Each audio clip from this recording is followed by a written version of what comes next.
Hallo und herzlich willkommen zum Video zu den Fragen des Tests Leben in Deutschland. 1. In Deutschland dürfen Menschen offen etwas gegen die Regierung sagen, weil a. hier Religionsfreiheit gilt, b. die Menschen Steuern zahlen, c. die Menschen das Wahlrecht haben, d. hier Meinungsfreiheit gilt,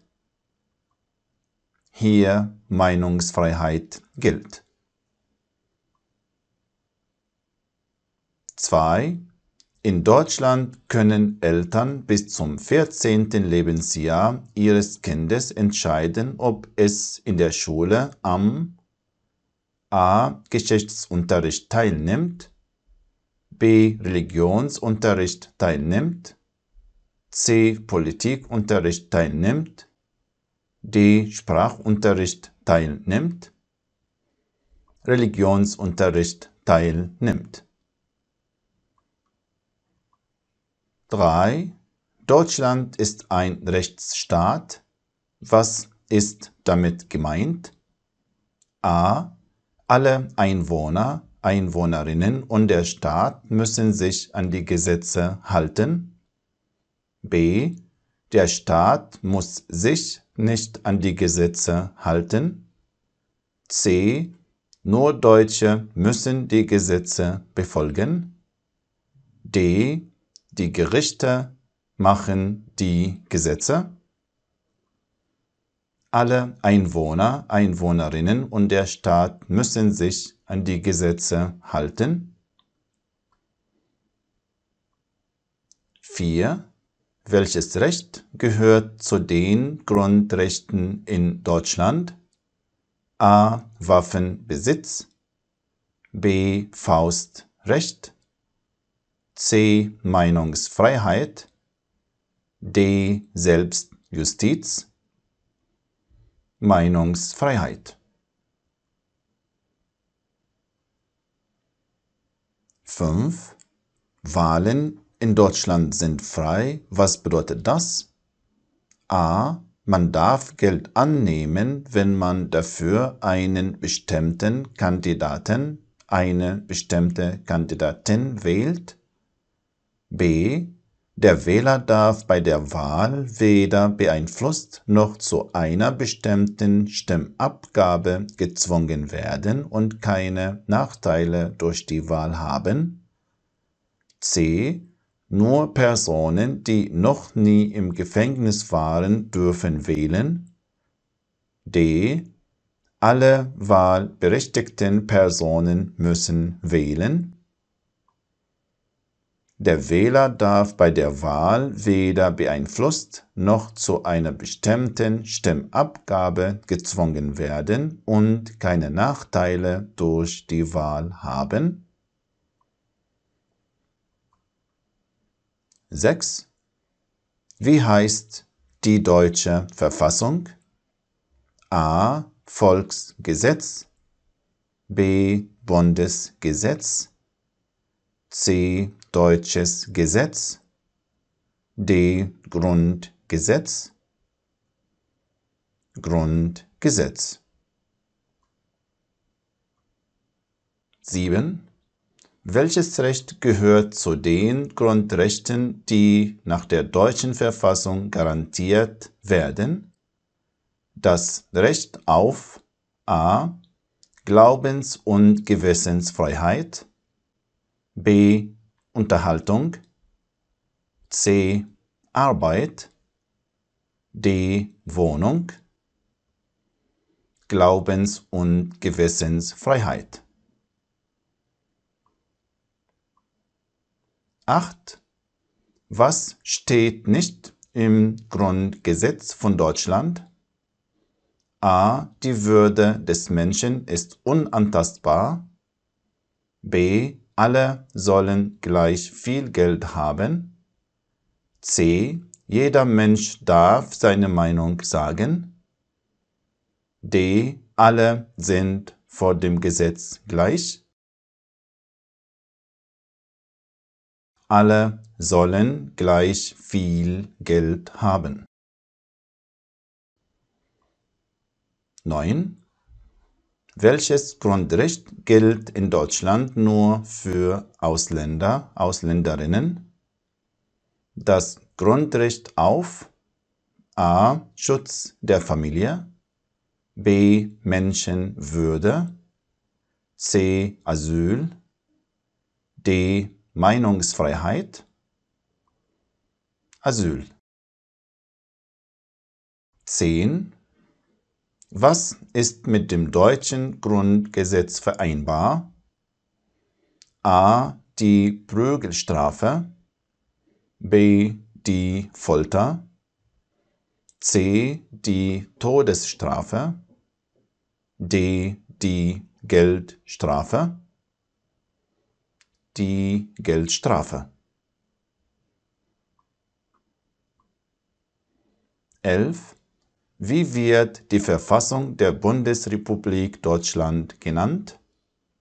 a. Grundgesetz, b. Bundesverfassung, c. Gesetzbuch, d. Verfassungsvertrag, Grundgesetz.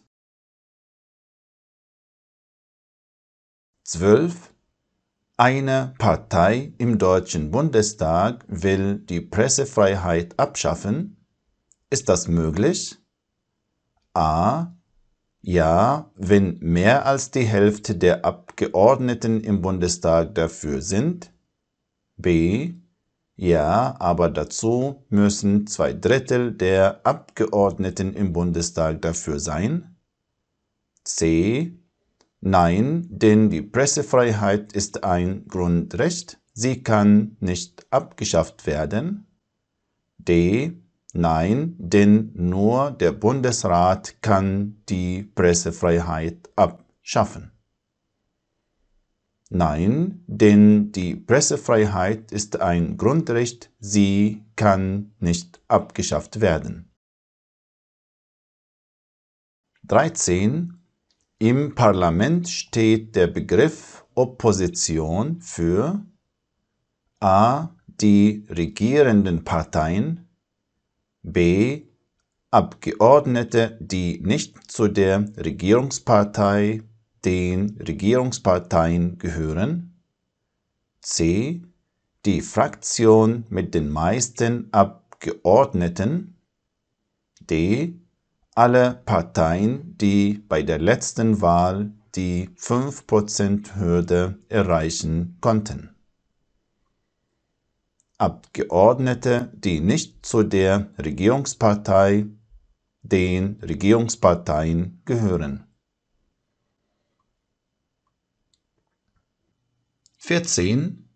Meinungsfreiheit in Deutschland heißt zum Beispiel, dass ich a. Passanten auf der Straße beschimpfen darf, b. meine Meinung im Internet äußern kann, c. Nazi, Hamas oder Islamischer Staat Symbole öffentlich tragen darf, d. meine Meinung nur dann äußern darf, solange ich der Regierung nicht widerspreche.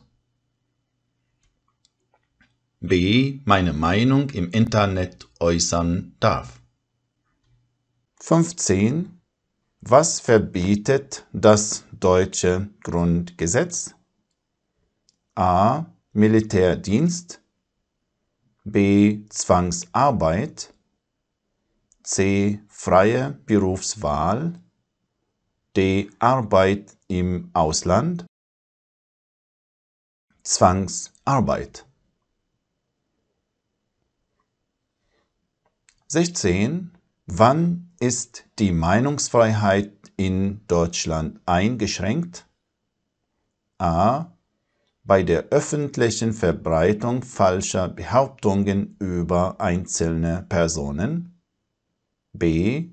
bei Meinungsäußerungen über die Bundesregierung, c. bei Diskussionen über Religionen, d. bei Kritik am Staat, bei der öffentlichen Verbreitung falscher Behauptungen über einzelne Personen. 17. Die deutschen Gesetze verbieten a.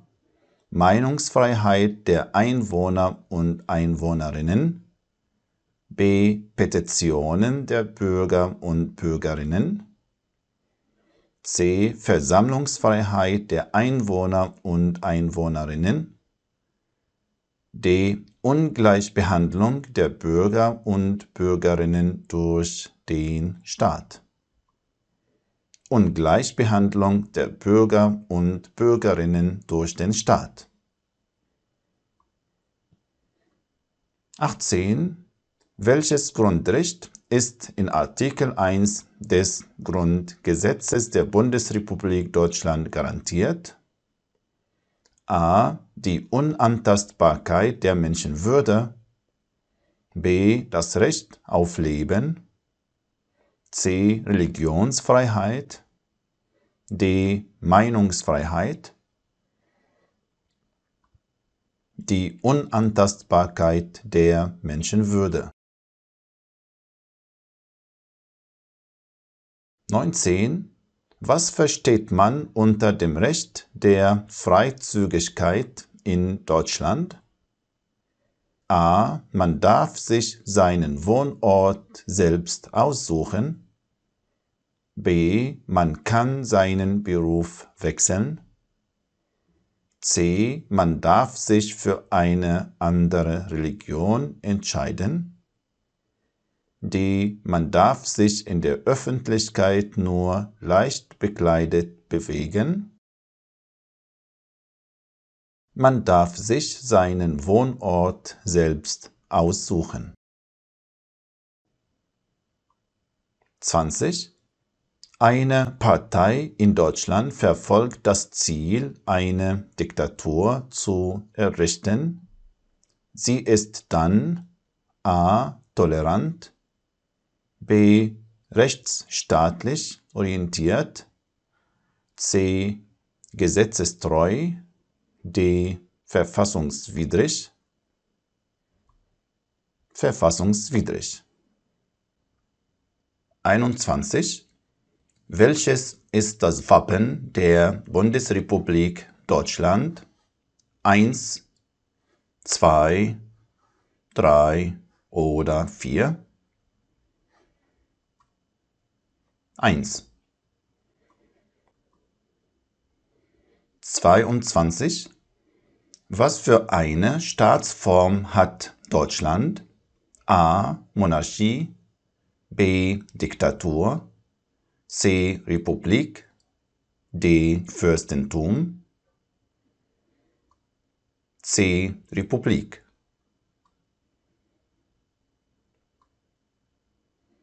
23.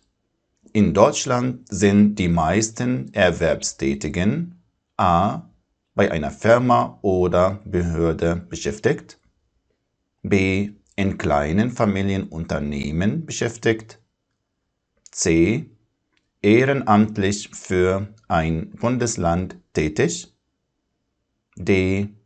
selbstständig mit einer eigenen Firma tätig, a. bei einer Firma oder Behörde tätig. 24. Wie viele Bundesländer hat die Bundesrepublik Deutschland? a. 14, b. 15, c. 16, d. 17, c. 16.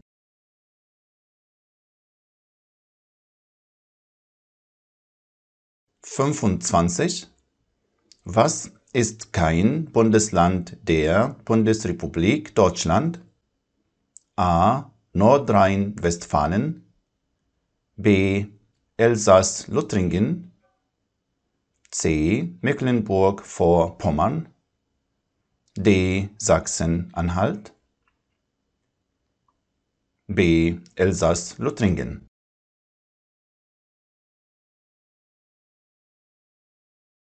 26. Deutschland ist a. eine kommunistische Republik, B. ein demokratischer und sozialer Bundesstaat, C. eine kapitalistische und soziale Monarchie, D. ein sozialer und sozialistischer Bundesstaat, B. ein demokratischer und sozialer Bundesstaat.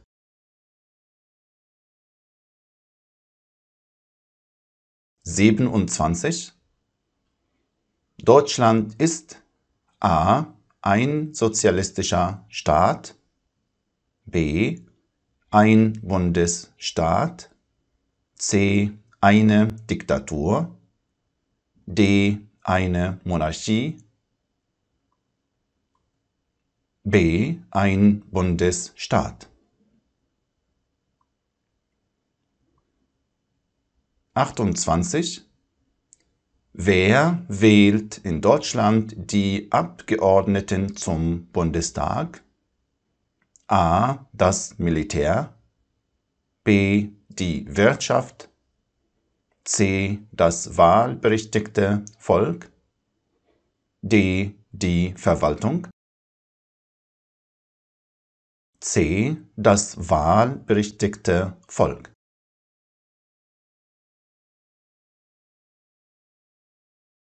29. Welches Tier ist das Wappentier der Bundesrepublik Deutschland? A. Löwe, B.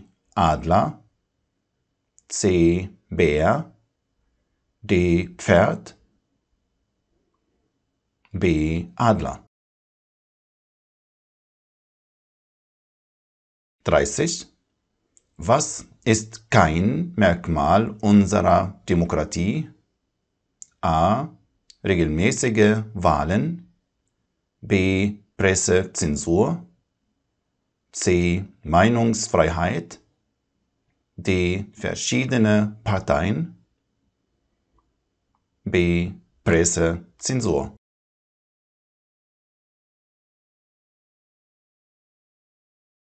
31. Die Zusammenarbeit von Parteien zur Bildung einer Regierung nennt man in Deutschland A. Einheit, B. Koalition, C. Ministerium, D. Fraktion, B. Koalition. 32. Was ist keine staatliche Gewalt in Deutschland? A. Gesetzgebung, B. Regierung, C. Presse, D. Rechtsprechung, C. Presse.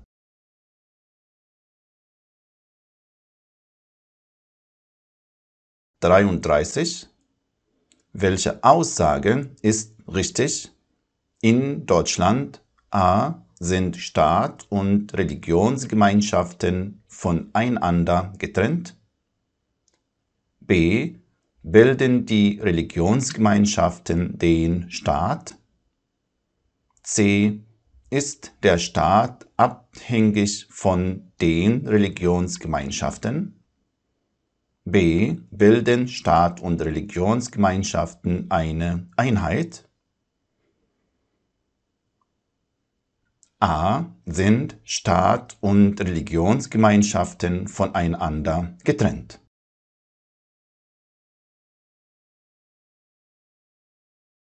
34. Was ist Deutschland nicht? A. eine Demokratie, B. ein Rechtsstaat, C. eine Monarchie, D. ein Sozialstaat, C. eine Monarchie. 35. Womit finanziert der deutsche Staat die Sozialversicherung? A. Kirchensteuern, B. Sozialabgaben, C. Spendengeldern, D. Vereinsbeiträgen, B. Sozialabgaben. 36. Welche Maßnahme schafft in Deutschland soziale Sicherheit?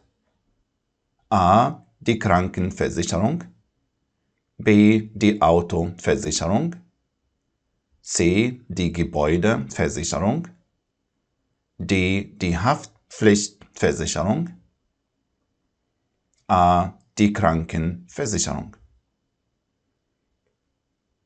37. Wie werden die Regierungschefinnen der meisten Bundesländer in Deutschland genannt?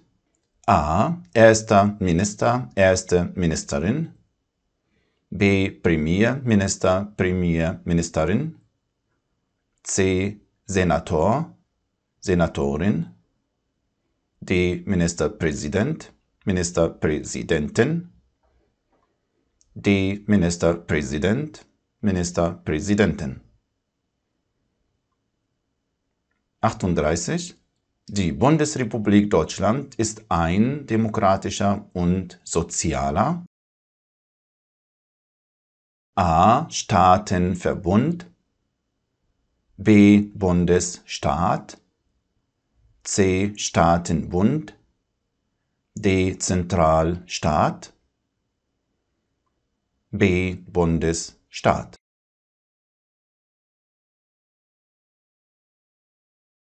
39. Was hat jedes deutsche Bundesland?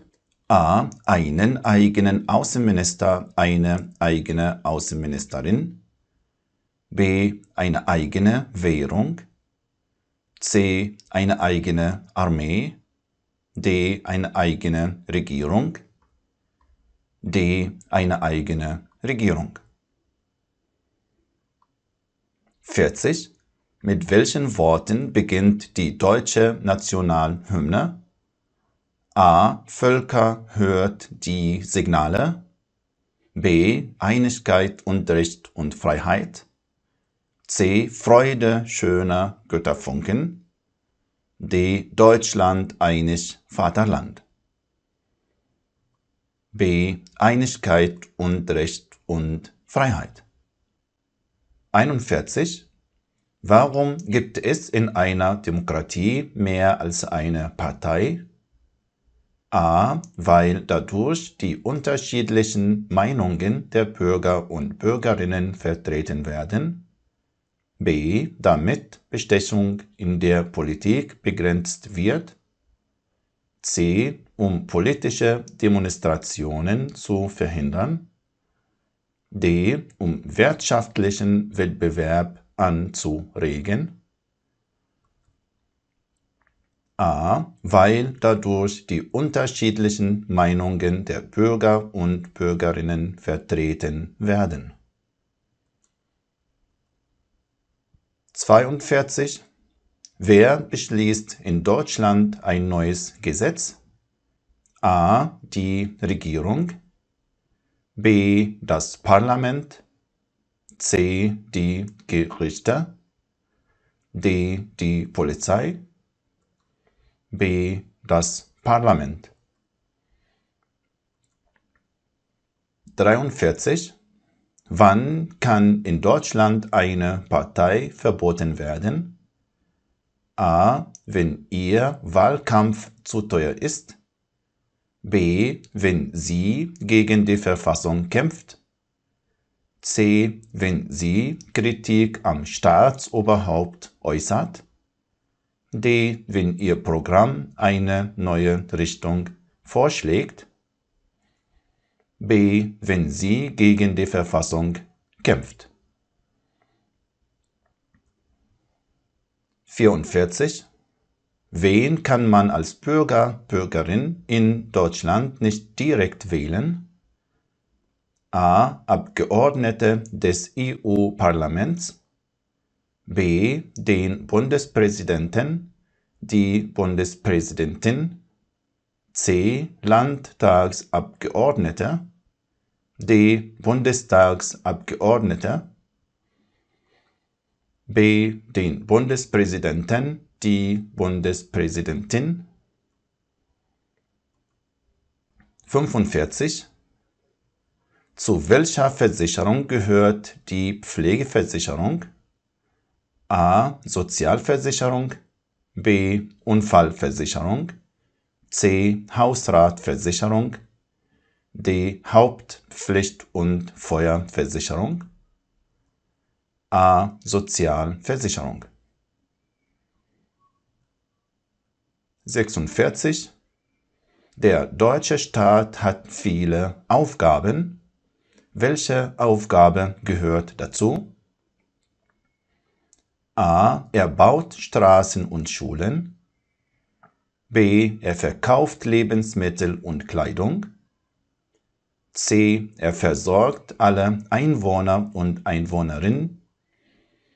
C. Er versorgt alle Einwohner und Einwohnerinnen kostenlos mit Zeitungen. D. Er produziert Autos und Busse. A. Er baut Straßen und Schulen. 47. Der deutsche Staat hat viele Aufgaben. Welche Aufgabe gehört nicht dazu? A. Er bezahlt für alle Staatsangehörigen Urlaubsreisen. B. Er zahlt Kindergeld. C. Er unterstützt Museen. D. Er fördert Sportler und Sportlerinnen. A. Er bezahlt für alle Staatsangehörigen Urlaubsreisen. 48. Welches Organ gehört nicht zu den Verfassungsorganen Deutschlands? A. Der Bundesrat, B. Der Bundespräsident, die Bundespräsidentin, C. Die Bürgerversammlung, D. Die Regierung, C. Die Bürgerversammlung. 49. Wer bestimmt in Deutschland die Schulpolitik? A. Die Lehrer und Lehrerinnen, B. Die Bundesländer, C. Das Familienministerium, D. Die Universitäten, B. Die Bundesländer. 50. Die Wirtschaftsform in Deutschland nennt man A. Freie Zentralwirtschaft, B. Soziale Marktwirtschaft, C. Gelenkte Zentralwirtschaft, D. Planwirtschaft, B. Soziale Marktwirtschaft. 51. Zu einem demokratischen Rechtsstaat gehört es nicht, dass A. Menschen sich kritisch über die Regierung äußern können, B. Bürger friedlich demonstrieren gehen dürfen, C. Menschen von einer Privatpolizei ohne Grund verhaftet werden, D. Jemand ein Verbrechen begeht und deshalb verhaftet wird. C. Menschen von einer Privatpolizei ohne Grund verhaftet werden. 52. Was bedeutet Volkssouveränität? Alle Staatsgewalt geht vom A. Volke aus, B. Bundestag aus, C. Preußischen König aus, D. Bundesverfassungsgericht aus, A. Volke aus. 53. Was bedeutet Rechtsstaat in Deutschland? A. Der Staat hat Recht. B. Es gibt nur rechte Parteien. C. Die Bürger und Bürgerinnen entscheiden über Gesetze. D. Der Staat muss die Gesetze einhalten. D. Der Staat muss die Gesetze einhalten. 54. Was ist keine staatliche Gewalt in Deutschland? A. Legislative, B. Judikative, C. Exekutive, D. Direktive. D. Direktive. 55. Was zeigt dieses Bild? A. Den Bundestagssitz in Berlin, B. das Bundesverfassungsgericht in Karlsruhe, C. das Bundesratsgebäude in Berlin, D. das Bundeskanzleramt in Berlin, A. den Bundestagssitz in Berlin. 56. Welches Amt gehört in Deutschland zur Gemeindeverwaltung? A. Pfarramt, B. Ordnungsamt, C. Finanzamt, D. Auswärtiges Amt, B. Ordnungsamt. 57. Wer wird meistens zum Präsidenten, zur Präsidentin des Deutschen Bundestages gewählt? A. Der die älteste Abgeordnete im Parlament, B. der Ministerpräsident, die Ministerpräsidentin des größten Bundeslandes, C. ein Abgeordneter, eine Abgeordnete der stärksten Fraktion, D. ein ehemaliger Bundeskanzler, eine ehemalige Bundeskanzlerin, C. ein Abgeordneter, eine Abgeordnete der stärksten Fraktion.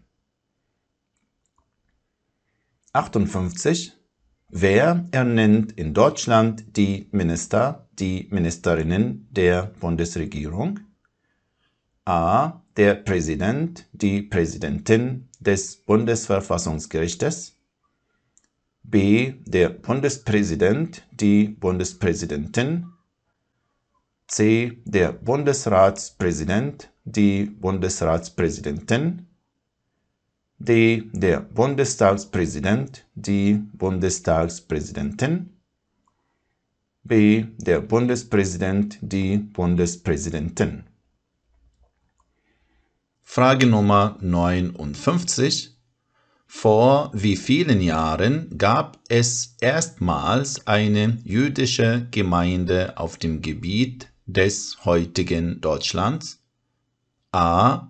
Vor etwa 300 Jahren, B. vor etwa 700 Jahren, C. vor etwa 1150 Jahren, D. vor etwa 1700 Jahren, D. vor etwa 1700 Jahren. 60. In Deutschland gehören der Bundestag und der Bundesrat zur A. Exekutive, B. Legislative, C. Direktive, D. Judikative, B. Legislative. 61. Was bedeutet Volkssouveränität? A. Der König, die Königin herrscht über das Volk. B. Das Bundesverfassungsgericht steht über der Verfassung. C. Die Interessenverbände üben die Souveränität zusammen mit der Regierung aus. D. Die Staatsgewalt geht vom Volke aus. D. Die Staatsgewalt geht vom Volke aus. 62. Wenn das Parlament eines deutschen Bundeslandes gewählt wird, nennt man das a. Kommunalwahl, b. Landtagswahl, c. Europawahl, d. Bundestagswahl, b. Landtagswahl. 63. Was gehört in Deutschland nicht zur Exekutive? A. Die Polizei, b. die Gerichte, c. das Finanzamt, d. die Ministerien, b. die Gerichte. 64. Die Bundesrepublik Deutschland ist heute gegliedert in a. 4 Besatzungszonen, b. einen Oststaat und einen Weststaat, c. 16 Kantone, d. Bund, Länder und Kommunen, d. Bund, Länder und Kommunen. 65. Es gehört nicht zu den Aufgaben des Deutschen Bundestages, a. Gesetze zu entwerfen, b. die Bundesregierung zu kontrollieren, c. den Bundeskanzler, die Bundeskanzlerin zu wählen, d. das Bundeskabinett zu bilden, d. das Bundeskabinett zu bilden. Frage Nummer 66. Welche Städte haben die größten jüdischen Gemeinden in Deutschland?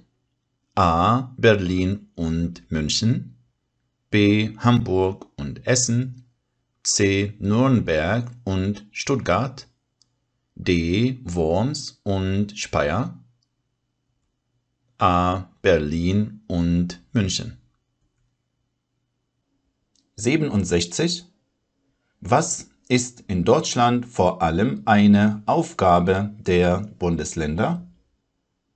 A. Verteidigungspolitik, b. Außenpolitik, c. Wirtschaftspolitik, d. Schulpolitik, d. Schulpolitik. 68. Warum kontrolliert der Staat in Deutschland das Schulwesen? A. Weil es in Deutschland nur staatliche Schulen gibt. B. Weil alle Schüler und Schülerinnen einen Schulabschluss haben müssen. C. Weil es in den Bundesländern verschiedene Schulen gibt. D. Weil es nach dem Grundgesetz seine Aufgabe ist. D. Weil es nach dem Grundgesetz seine Aufgabe ist. 69. Die Bundesrepublik Deutschland hat einen dreistufigen Verwaltungsaufbau. Wie heißt die unterste politische Stufe? A. Stadträte, b. Landräte, c. Gemeinden und Kommunen, d. Bezirksämter, c. Gemeinden und Kommunen. 70. Der deutsche Bundespräsident Gustav Heinemann gibt Helmut Schmidt 1974 die Ernennungsurkunde zum deutschen Bundeskanzler. Was gehört zu den Aufgaben des deutschen Bundespräsidenten, der deutschen Bundespräsidentin? A. Sie führt die Regierungsgeschäfte. B. Sie kontrolliert die Regierungspartei. C. Er, sie wählt die Minister, Ministerinnen aus. D. Er, sie schlägt den Kanzler, die Kanzlerin zur Wahl vor. D. Er, sie schlägt den Kanzler, die Kanzlerin zur Wahl vor. 71.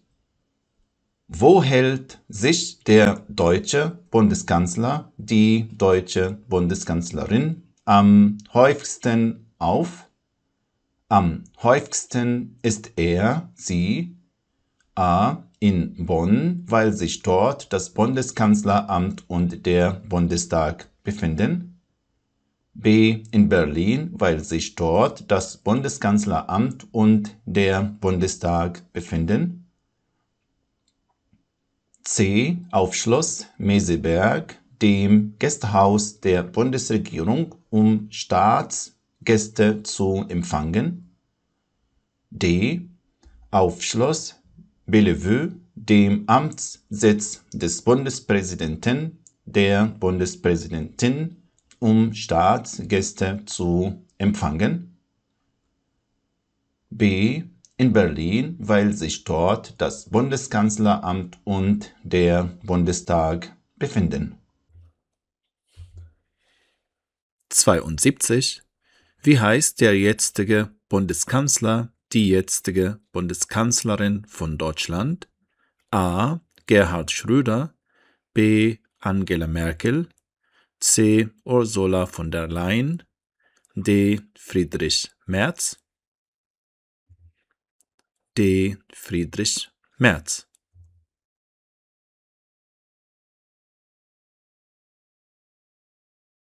73.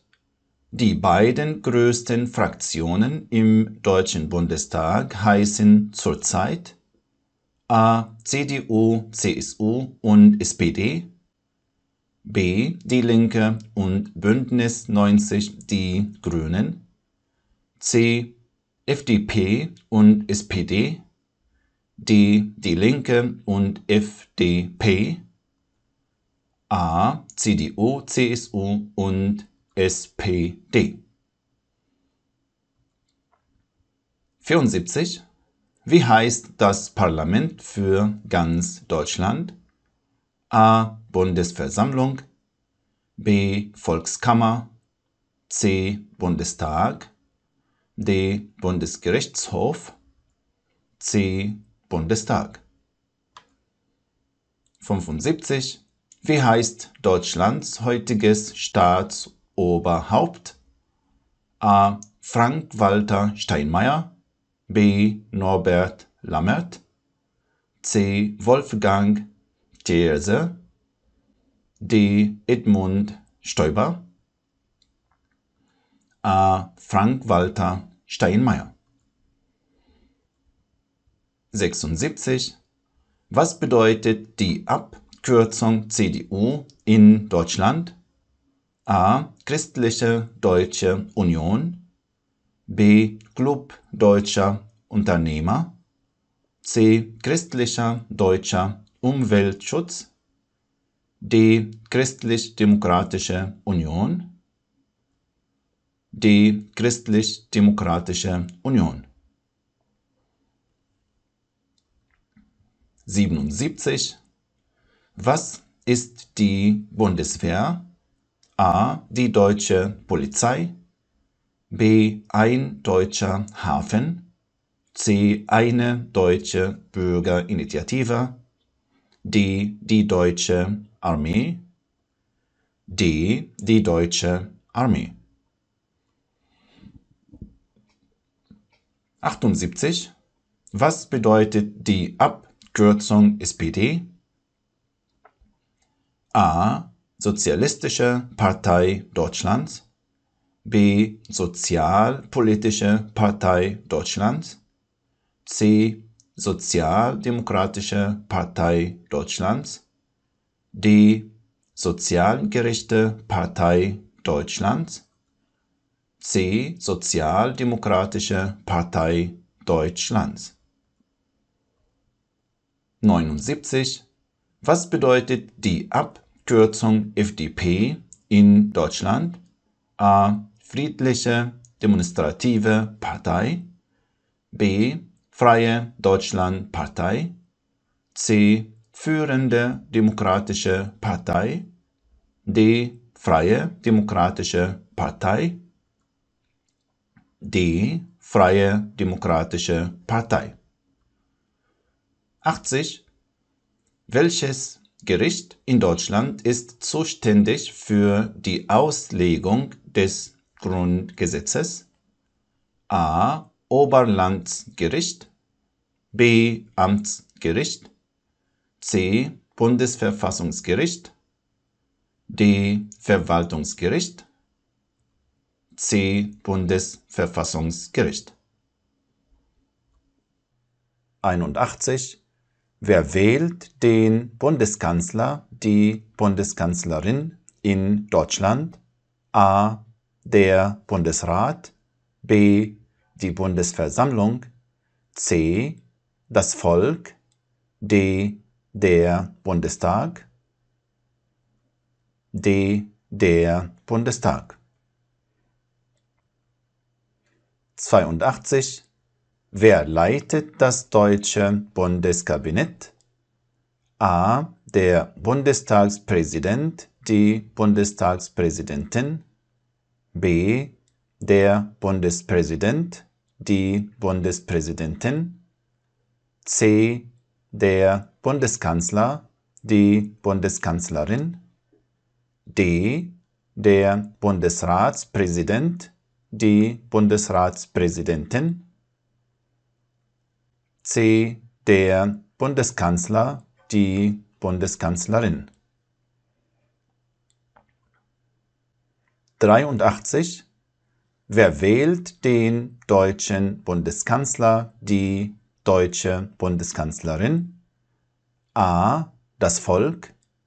B. Die Bundesversammlung. C. Der Bundestag. D. Die Bundesregierung. C. Der Bundestag. 84. Welche Hauptaufgabe hat der deutsche Bundespräsident, die deutsche Bundespräsidentin? Er, sie. A. Regiert das Land. B. Entwirft die Gesetze. C. Repräsentiert das Land. D. Überwacht die Einhaltung der Gesetze. C. Repräsentiert das Land. 85. Wer bildet den Deutschen Bundesrat? A. Die Abgeordneten des Bundestages. B. Die Minister und Ministerinnen der Bundesregierung. C. Die Regierungsvertreter der Bundesländer. D. Die Parteimitglieder. C. Die Regierungsvertreter der Bundesländer.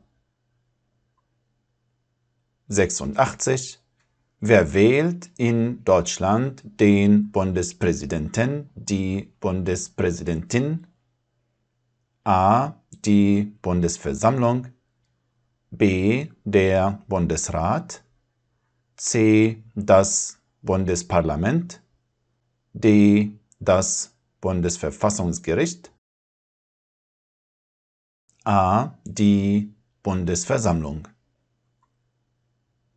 87. Wer ist das Staatsoberhaupt der Bundesrepublik Deutschland? A. Der Bundeskanzler, die Bundeskanzlerin. B. Der Bundespräsident, die Bundespräsidentin. C. Der Bundesratspräsident, die Bundesratspräsidentin. D. Der Bundestagspräsident, die Bundestagspräsidentin. B. Der Bundespräsident, die Bundespräsidentin. 88. die parlamentarische Opposition im Deutschen Bundestag a. kontrolliert die Regierung, b. entscheidet, wer Bundesminister, Bundesministerin wird, c. bestimmt, wer im Bundesrat sitzt, d. schlägt die Regierungschefs, Regierungschefinnen der Länder vor, a. kontrolliert die Regierung. 89. Wie nennt man in Deutschland die Vereinigung von Abgeordneten einer Partei im Parlament? A. Verband, b. Ältestenrat, c. Fraktion, d. Opposition, c. Fraktion. 90. Die deutschen Bundesländer wirken an der Gesetzgebung des Bundes mit durch a. den Bundesrat, b. die Bundesversammlung, c. den Bundestag, d. die Bundesregierung, a. den Bundesrat. 91. In Deutschland kann ein Regierungswechsel in einem Bundesland Auswirkungen auf die Bundespolitik haben.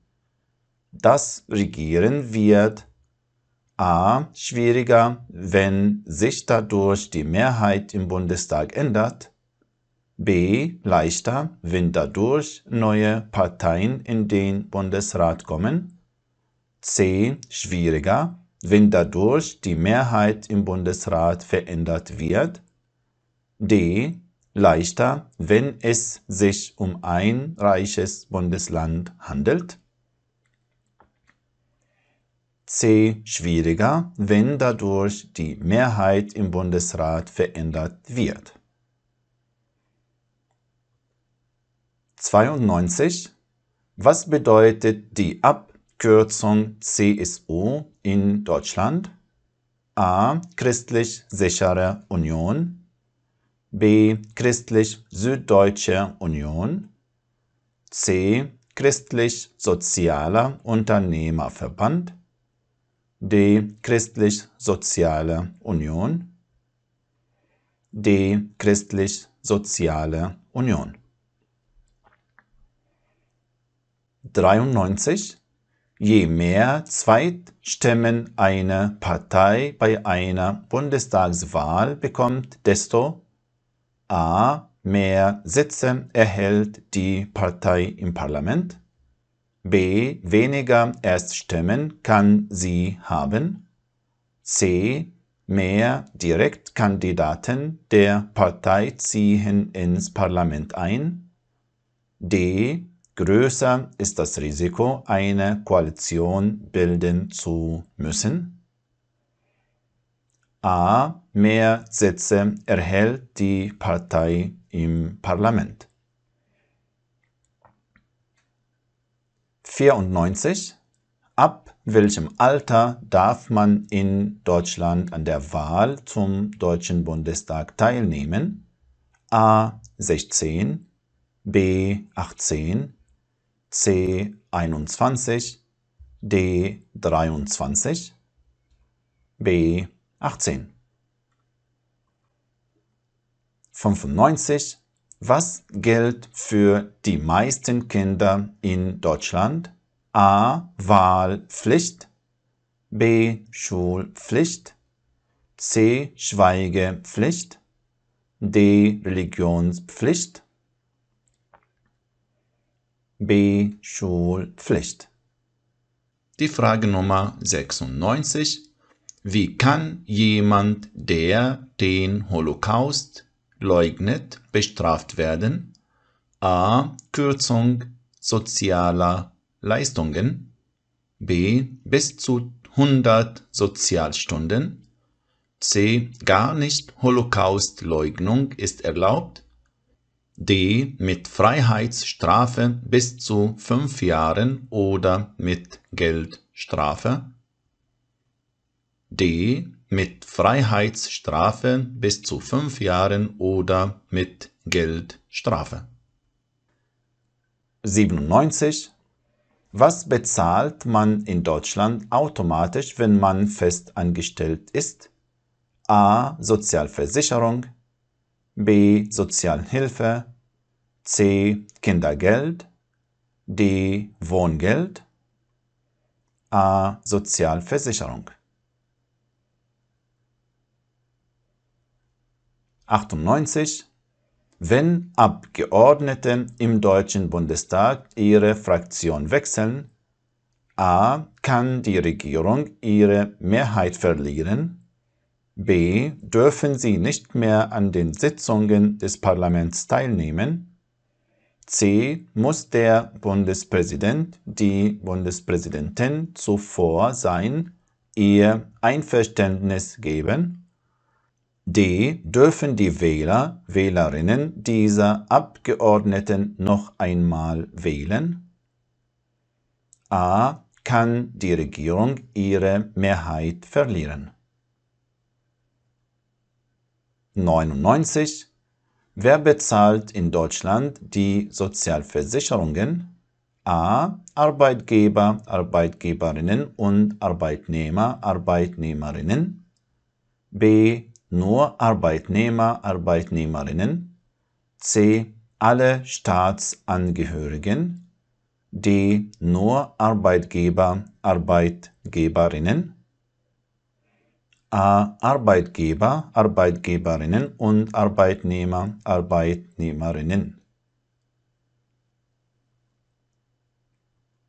100. Was gehört nicht zur gesetzlichen Sozialversicherung? A. Die gesetzliche Rentenversicherung, B. Die Lebensversicherung, C. Die Arbeitslosenversicherung, D. Die Pflegeversicherung, B. Die Lebensversicherung. 101. Gewerkschaften sind Interessenverbände der A.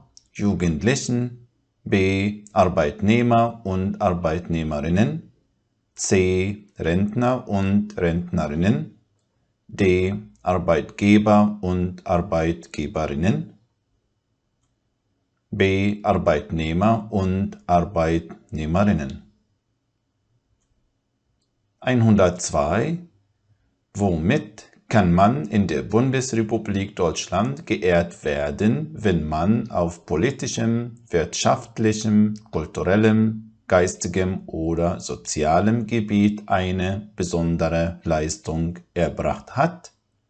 Mit dem A. Bundesadler, B. Bundesverdienstkreuz, C. Vaterländischen Verdienstorden, D. Ehrentitel Held der Deutschen Demokratischen Republik, B. Bundesverdienstkreuz. 103. Was wird in Deutschland als Ampelkoalition bezeichnet?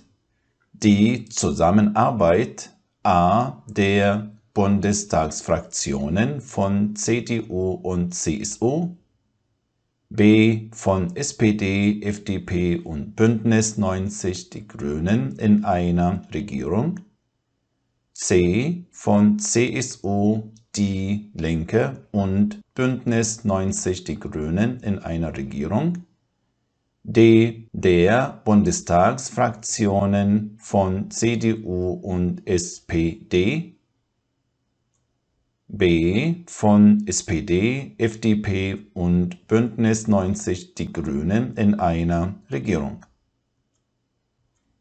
104. Eine Frau in Deutschland verliert ihre Arbeit. Was darf nicht der Grund für diese Entlassung sein? A. Die Frau ist lange krank und arbeitsunfähig. B. Die Frau kam oft zu spät zur Arbeit. C. Die Frau erledigt private Sachen während der Arbeitszeit. D. Die Frau bekommt ein Kind und ihr Chef weiß das. D. Die Frau bekommt ein Kind und ihr Chef weiß das. 105. Was ist eine Aufgabe von Wahlhelfern, Wahlhelferinnen in Deutschland? A. Sie helfen alten Menschen bei der Stimmabgabe in der Wahlkabine. B. Sie schreiben die Wahlbenachrichtigungen vor der Wahl. C. Sie geben Zwischenergebnisse an die Medien weiter. D. Sie zählen die Stimmen nach dem Ende der Wahl. D. Sie zählen die Stimmen nach dem Ende der Wahl. 106. In Deutschland helfen ehrenamtliche Wahlhelfer und Wahlhelferinnen bei den Wahlen. Was ist eine Aufgabe von Wahlhelfern, Wahlhelferinnen? A. Sie helfen Kindern und alten Menschen beim Wählen. B. Sie schreiben Karten und Briefe mit der Angabe des Wahllokals. C. Sie geben Zwischenergebnisse an Journalisten weiter. D. Sie zählen die Stimmen nach dem Ende der Wahl. D. Sie zählen die Stimmen nach dem Ende der Wahl. 107. Für wie viele Jahre wird der Bundestag in Deutschland gewählt? A. 2 Jahre, B. 4 Jahre, C. 6 Jahre, D. 8 Jahre, B. 4 Jahre.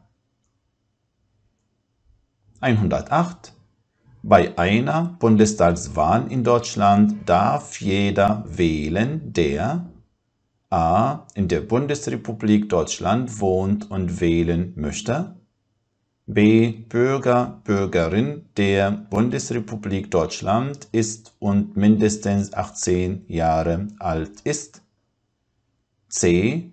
seit mindestens 3 Jahren in der Bundesrepublik Deutschland lebt, D. Bürger, Bürgerin der Bundesrepublik Deutschland ist und mindestens 21 Jahre alt ist. B. Bürger, Bürgerin der Bundesrepublik Deutschland ist und mindestens 18 Jahre alt ist. 109. Wie oft gibt es normalerweise Bundestagswahlen in Deutschland? A. Alle 3 Jahre, B. Alle 4 Jahre, C. Alle 5 Jahre, D. Alle 6 Jahre, B. Alle 4 Jahre. 110. Für wie viele Jahre wird der Bundestag in Deutschland gewählt? A. 2 Jahre, B. 3 Jahre, C. 4 Jahre, D. 5 Jahre, C. 4 Jahre. Frage Nummer 111. Welche Handlung mit Bezug auf den Staat Israel ist in Deutschland verboten? A. Die Politik Israels öffentlich kritisieren. B. Das Aufhängen einer israelischen Flagge auf dem Privatgrundstück. C. Eine Diskussion über die Politik Israels. D. Der öffentliche Aufruf zur Vernichtung Israels. D. Der öffentliche Aufruf zur Vernichtung Israels. 112. Die Wahlen in Deutschland sind A. speziell, B. geheim, C. berufsbezogen, D. geschlechtsabhängig, B. geheim. 113. Wahlen in Deutschland gewinnt die Partei, die A. die meisten Stimmen bekommt, B. die meisten Männer mehrheitlich gewählt haben, C. die meisten Stimmen bei den Arbeiterinnen bekommen hat, D. die meisten Erststimmen für ihren Kanzlerkandidaten, ihre Kanzlerkandidatin erhalten hat, A. die meisten Stimmen bekommt. 114. An demokratischen Wahlen in Deutschland teilzunehmen ist A. eine Pflicht, B. ein Recht, C. ein Zwang, D. eine Last, B. ein Recht. 115. Was bedeutet aktives Wahlrecht in Deutschland? A. Man kann gewählt werden. B. Man muss wählen gehen. C. Man kann wählen. D. Man muss zur Auszählung der Stimmen gehen. C. Man kann wählen. 116. Wenn Sie bei einer Bundestagswahl in Deutschland wählen dürfen, heißt das A. Aktive Wahlkampagne, B. Aktives Wahlverfahren, C. Aktiver Wahlkampf, D. Aktives Wahlrecht, D. Aktives Wahlrecht. 117. Wie viel Prozent der Zweitstimmen müssen Parteien mindestens bekommen, um in den Deutschen Bundestag gewählt zu werden? A. 3%, B. 4%, C. 5%, D. 6%, C. 5%. Frage 118. Wer darf bei den rund 40 jüdischen Maccabi-Sportvereinen Mitglied werden? A. Nur Deutsche, B. Nur Israelis, C. Nur religiöse Menschen, D. Alle Menschen, D. Alle Menschen. 119. Wahlen in Deutschland sind frei. Was bedeutet das? A. Alle verurteilten Straftäter, Straftäterinnen dürfen nicht wählen. B. Wenn ich wählen gehen möchte, muss mein Arbeitgeber, meine Arbeitgeberin mir frei geben. C. Jede Person kann ohne Zwang entscheiden, ob sie wählen möchte und wen sie wählen möchte. D. Ich kann frei entscheiden, wo ich wählen gehen möchte. C. Jede Person kann ohne Zwang entscheiden, ob sie wählen möchte und wen sie wählen möchte. 120. Das Wahlsystem in Deutschland ist ein A. Zensuswahlrecht, B. Dreiklassenwahlrecht, C. Mehrheits- und Verhältniswahlrecht, D. Allgemeines Männerwahlrecht, C. Mehrheits- und Verhältniswahlrecht. 121. Eine Partei möchte in den Deutschen Bundestag, sie muss aber einen Mindestanteil an Wählerstimmen haben.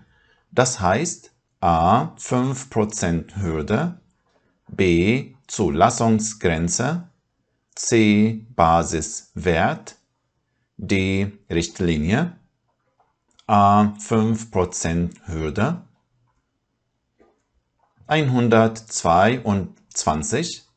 Welchem Grundsatz unterliegen Wahlen in Deutschland? Wahlen in Deutschland sind A.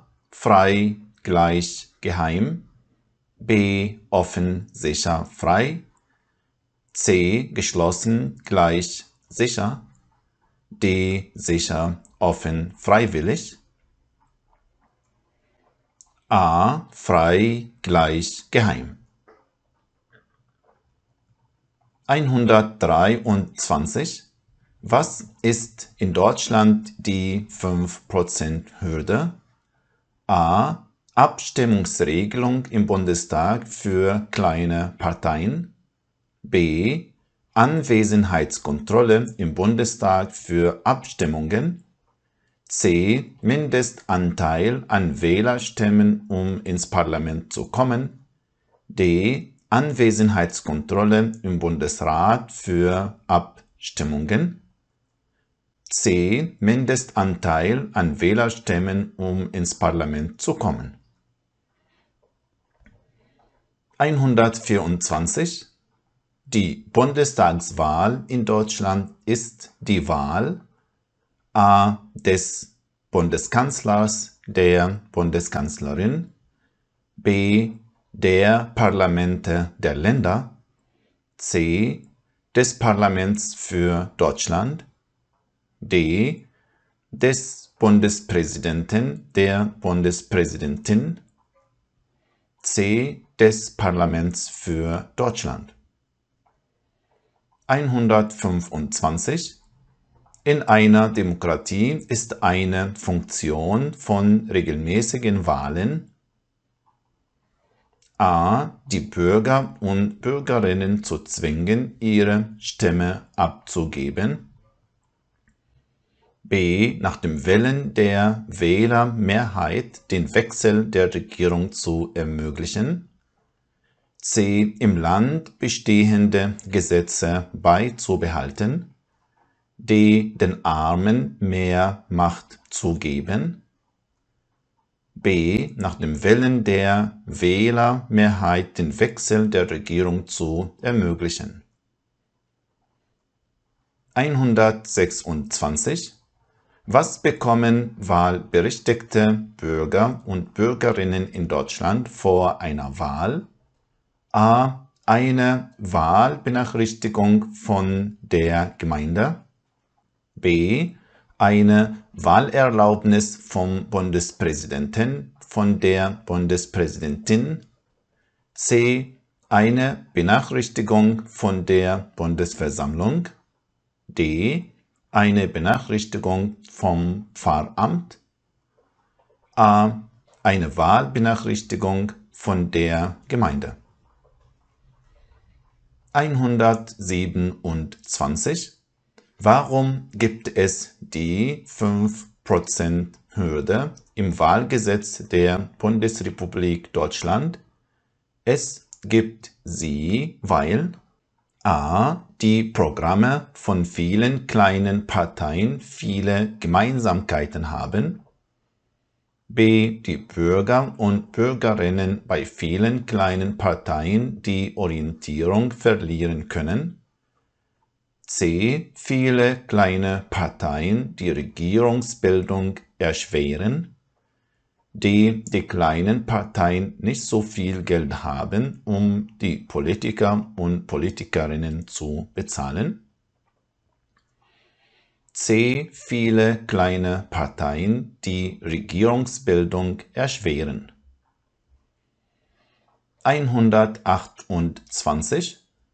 Parlamentsmitglieder, die von den Bürgern und Bürgerinnen gewählt werden, nennt man a. Abgeordnete, b. Kanzler, Kanzlerinnen, c. Botschafter, Botschafterinnen, d. Ministerpräsidenten, Ministerpräsidentinnen, a. Abgeordnete. 129. Vom Volk gewählt wird in Deutschland a. der Bundeskanzler, die Bundeskanzlerin, b. der Ministerpräsident, die Ministerpräsidentin eines Bundeslandes, c. der Bundestag, d. der Bundespräsident, die Bundespräsidentin, c. der Bundestag. 130. Welcher Stimmzettel wäre bei einer Wahl zum Deutschen Bundestag gültig? 1, 2, 3 oder 4? 1.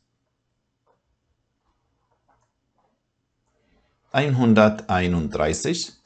In Deutschland ist ein Bürgermeister, eine Bürgermeisterin, a. der Leiter, die Leiterin einer Schule, b. der Chef, die Chefin einer Bank, c. das Oberhaupt einer Gemeinde, d. der, die Vorsitzende einer Partei, c. das Oberhaupt einer Gemeinde.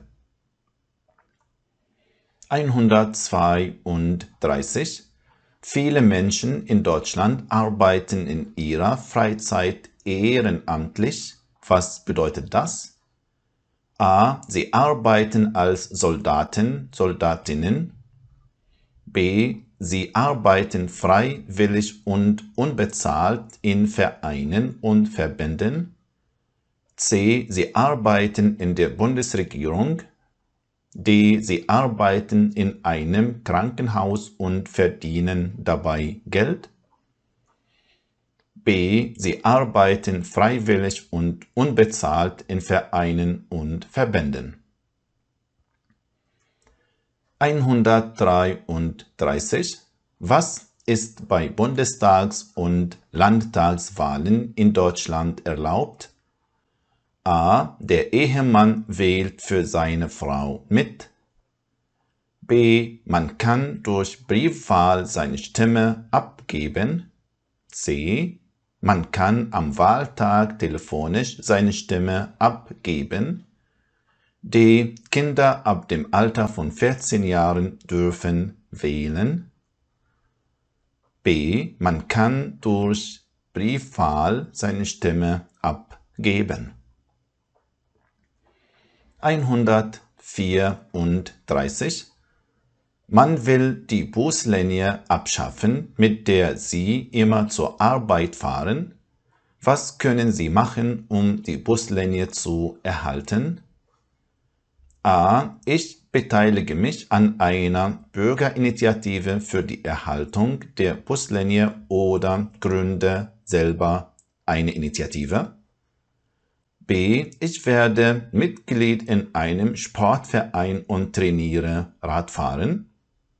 C. Ich wende mich an das Finanzamt, weil ich als Steuerzahler, Steuerzahlerin ein Recht auf die Buslinie habe.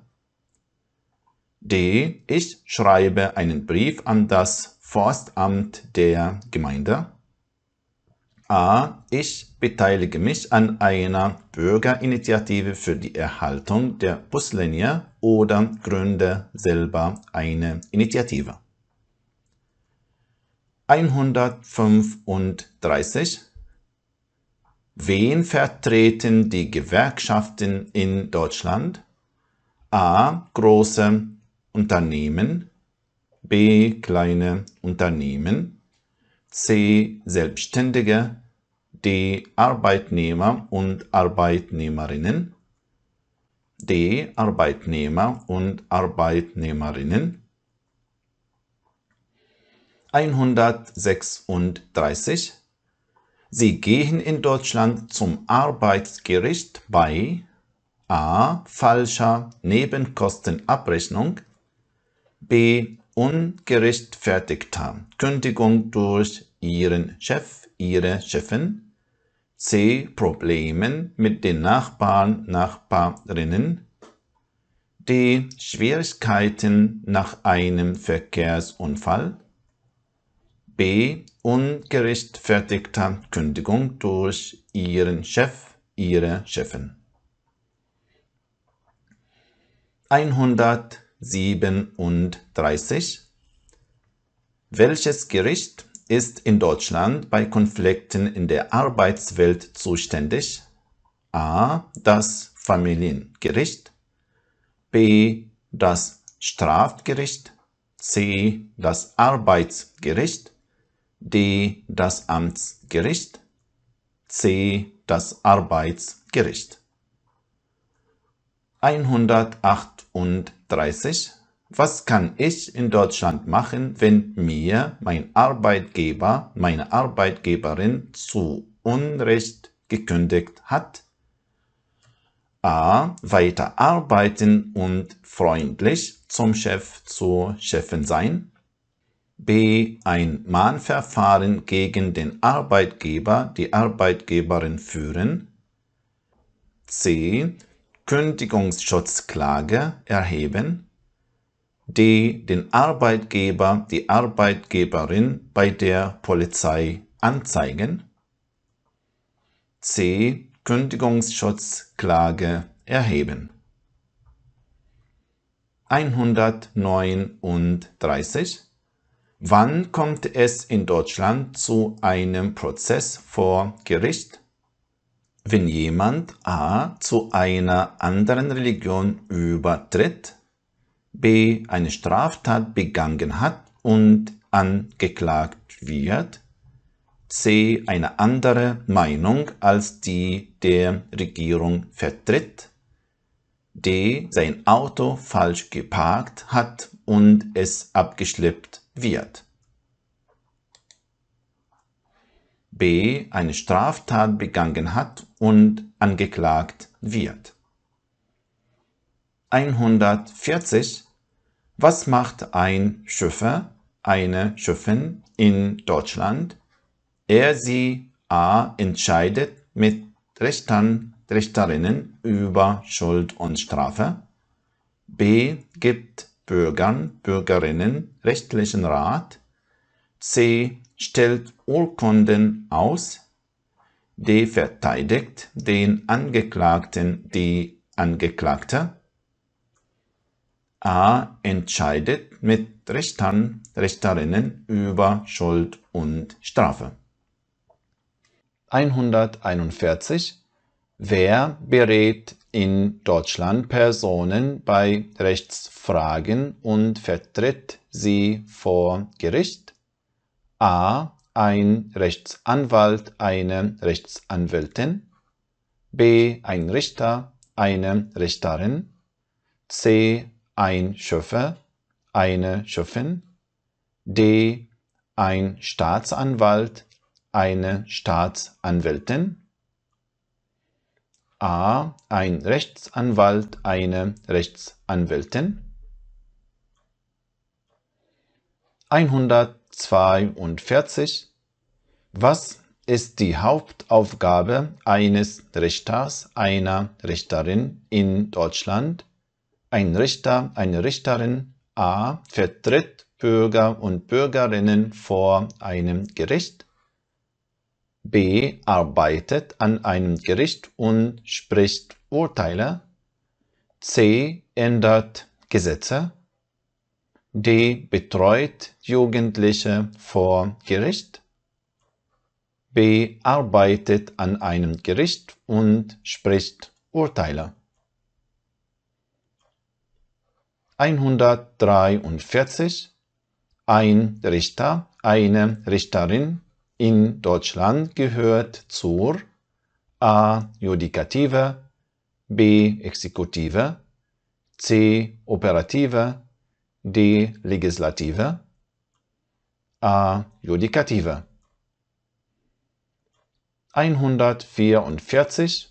Ein Richter, eine Richterin gehört in Deutschland zur a. vollziehenden Gewalt, b. rechtsprechenden Gewalt, c. planenden Gewalt, d. gesetzgebenden Gewalt, b. rechtsprechenden Gewalt. 145. In Deutschland wird die Staatsgewalt geteilt. Für welche Staatsgewalt arbeitet ein Richter, eine Richterin? Für die a. Judikative, b. Exekutive, c. Presse, d. Legislative. A. Judikative. 146. Wie nennt man in Deutschland ein Verfahren vor einem Gericht? A. Programm, b. Prozedur, c. Protokoll, d. Prozess, D. Prozess. 147. Was ist die Arbeit eines Richters, einer Richterin in Deutschland? A. Deutschland regieren. B. Recht sprechen. C. Pläne erstellen. D. Gesetze erlassen. B. Recht sprechen. 148. Was ist die Aufgabe der Polizei in Deutschland? A. Das Land zu verteidigen.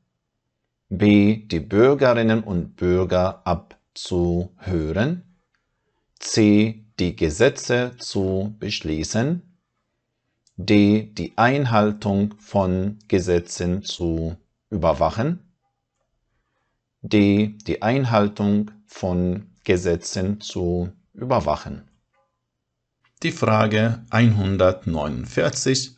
Was ist ein Beispiel für antisemitisches Verhalten? A. Ein jüdisches Fest besuchen. B. Die israelische Regierung kritisieren. C. Den Holocaust leugnen. D. Gegen Juden Fußball spielen. C. Den Holocaust leugnen. 140. Ein Gerichtsschöffer, eine Gerichtschöfin in Deutschland ist A. Der Stellvertreter, die Stellvertreterin des Stadtoberhaupts. B. Ein ehrenamtlicher Richter, eine ehrenamtliche Richterin. C. Ein Mitglied eines Gemeinderats. D. Eine Person, die Jura studiert hat. B. Ein ehrenamtlicher Richter, eine ehrenamtliche Richterin. 151. Wer baute die Mauer in Berlin? A. Großbritannien. B. Die DDR. C. Die Bundesrepublik Deutschland. D. Die USA. B. Die DDR. 152. Wann waren die Nationalsozialisten mit Adolf Hitler in Deutschland an der Macht? A. 1918 bis 1923. B. 1932 bis 1950. C. 1933 bis 1945. D. 1945 bis 1989. C. 1933 bis 1945. 153. Was war am 8. Mai 1945? A. Tod Adolf Hitlers. B. Beginn des Berliner Mauerbaus. C. Wahl von Konrad Adenauer zum Bundeskanzler. D. Ende des Zweiten Weltkriegs in Europa.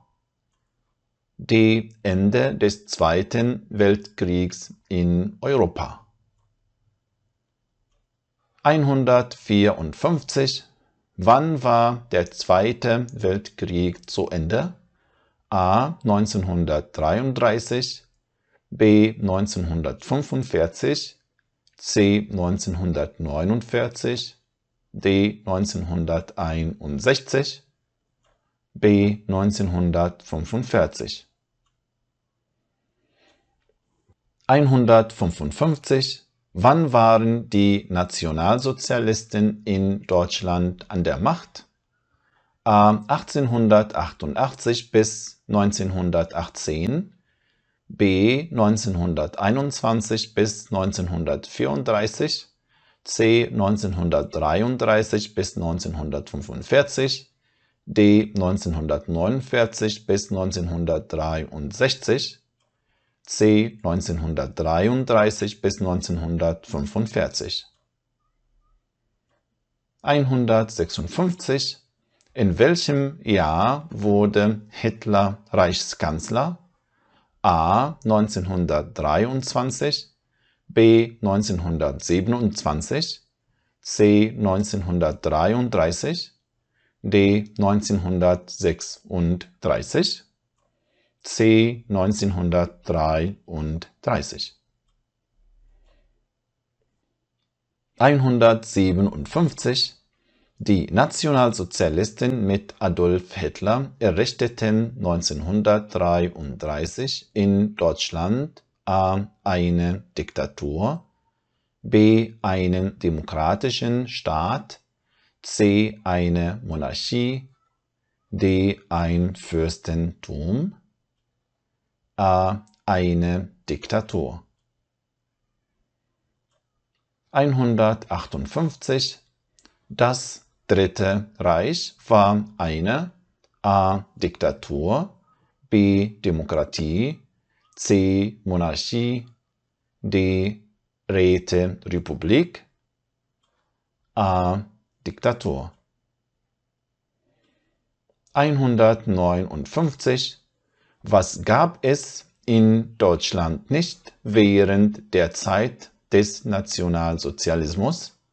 A. Freie Wahlen, B. Pressezensur, C. Willkürliche Verhaftungen, D. Verfolgung der Juden, A. Freie Wahlen.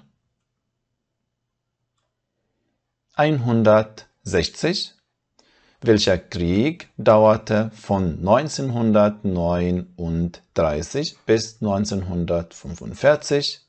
A. Der Erste Weltkrieg, B. Der Zweite Weltkrieg, C. Der Vietnamkrieg, D. Der Golfkrieg, B. Der Zweite Weltkrieg. 161. Was kennzeichnete den NS-Staat? Eine Politik A. des staatlichen Rassismus, B. der Meinungsfreiheit, C. der allgemeinen Religionsfreiheit, D. der Entwicklung der Demokratie, A. eine Politik des staatlichen Rassismus. 162. Klaus Graf Schenk von Stauffenberg wurde bekannt durch A. eine Goldmedaille bei den Olympischen Spielen 1936, B. den Bau des Reichstagsgebäudes, C. den Aufbau der Wehrmacht, D. das Attentat auf Hitler am 20. Juli 1944, D. das Attentat auf Hitler am 20. Juli 1944. 163. In welchem Jahr zerstörten die Nationalsozialisten Synagogen und jüdische Geschäfte in Deutschland?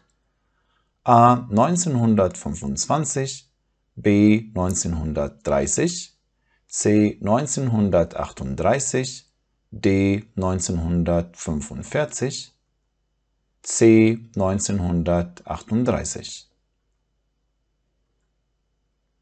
164. Was passierte am 9. November 1938 in Deutschland? A. Mit dem Angriff auf Polen beginnt der Zweite Weltkrieg. B. Die Nationalsozialisten verlieren eine Wahl und lösen den Reichstag auf.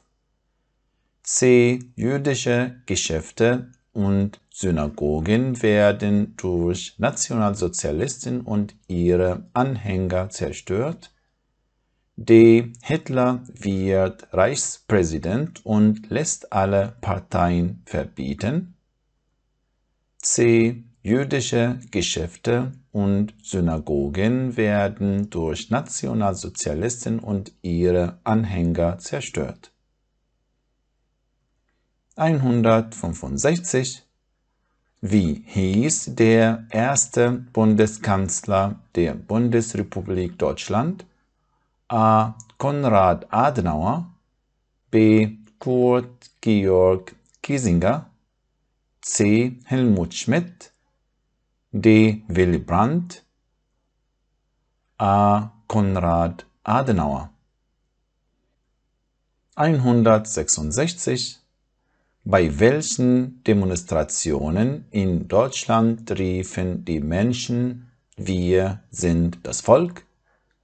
A. Beim Arbeiteraufstand 1953 in der DDR, B. Bei den Demonstrationen 1968 in der Bundesrepublik Deutschland, C. Bei den Anti-Atomkraft-Demonstrationen 1985 in der Bundesrepublik Deutschland, D. Bei den Montagsdemonstrationen 1989 in der DDR, D. Bei den Montagsdemonstrationen 1989 in der DDR.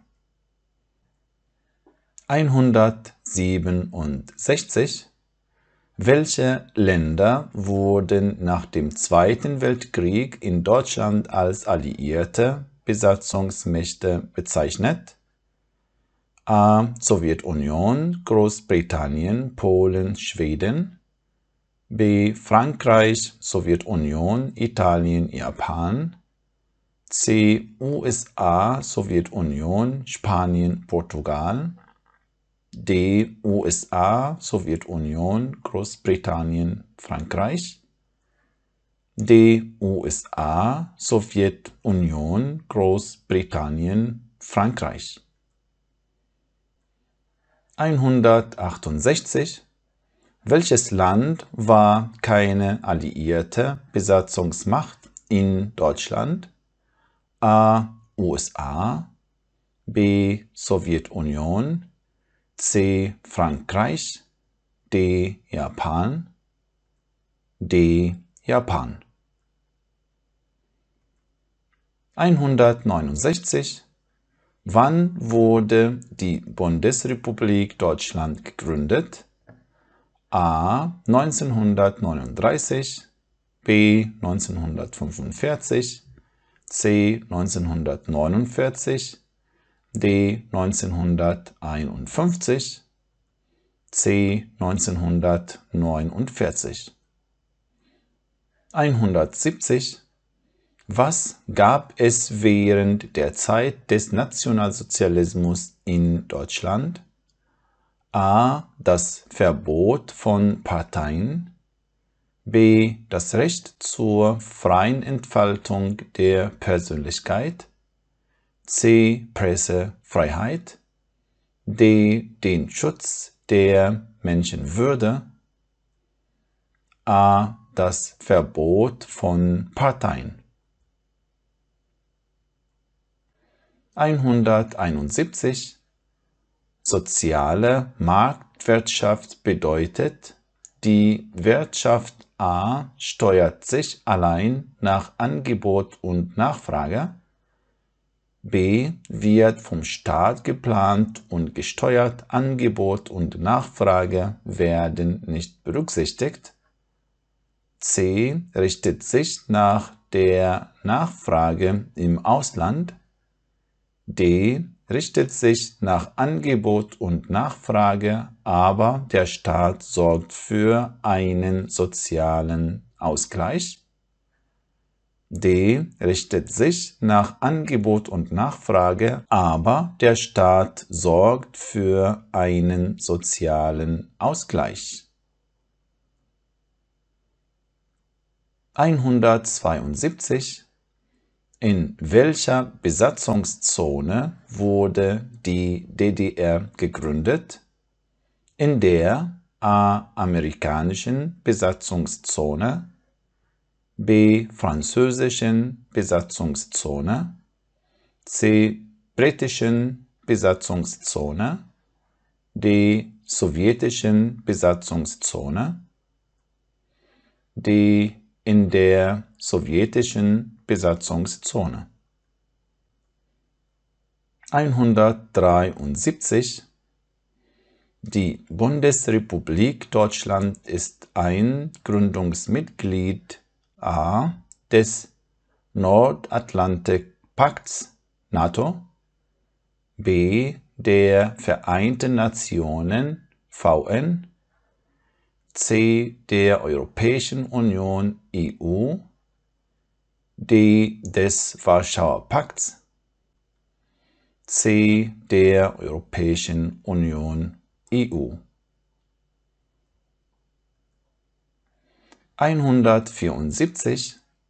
Wann wurde die DDR gegründet? A. 1947, b. 1949, c. 1953, d. 1956, b. 1949. 175. Wie viele Besatzungszonen gab es nach dem Zweiten Weltkrieg?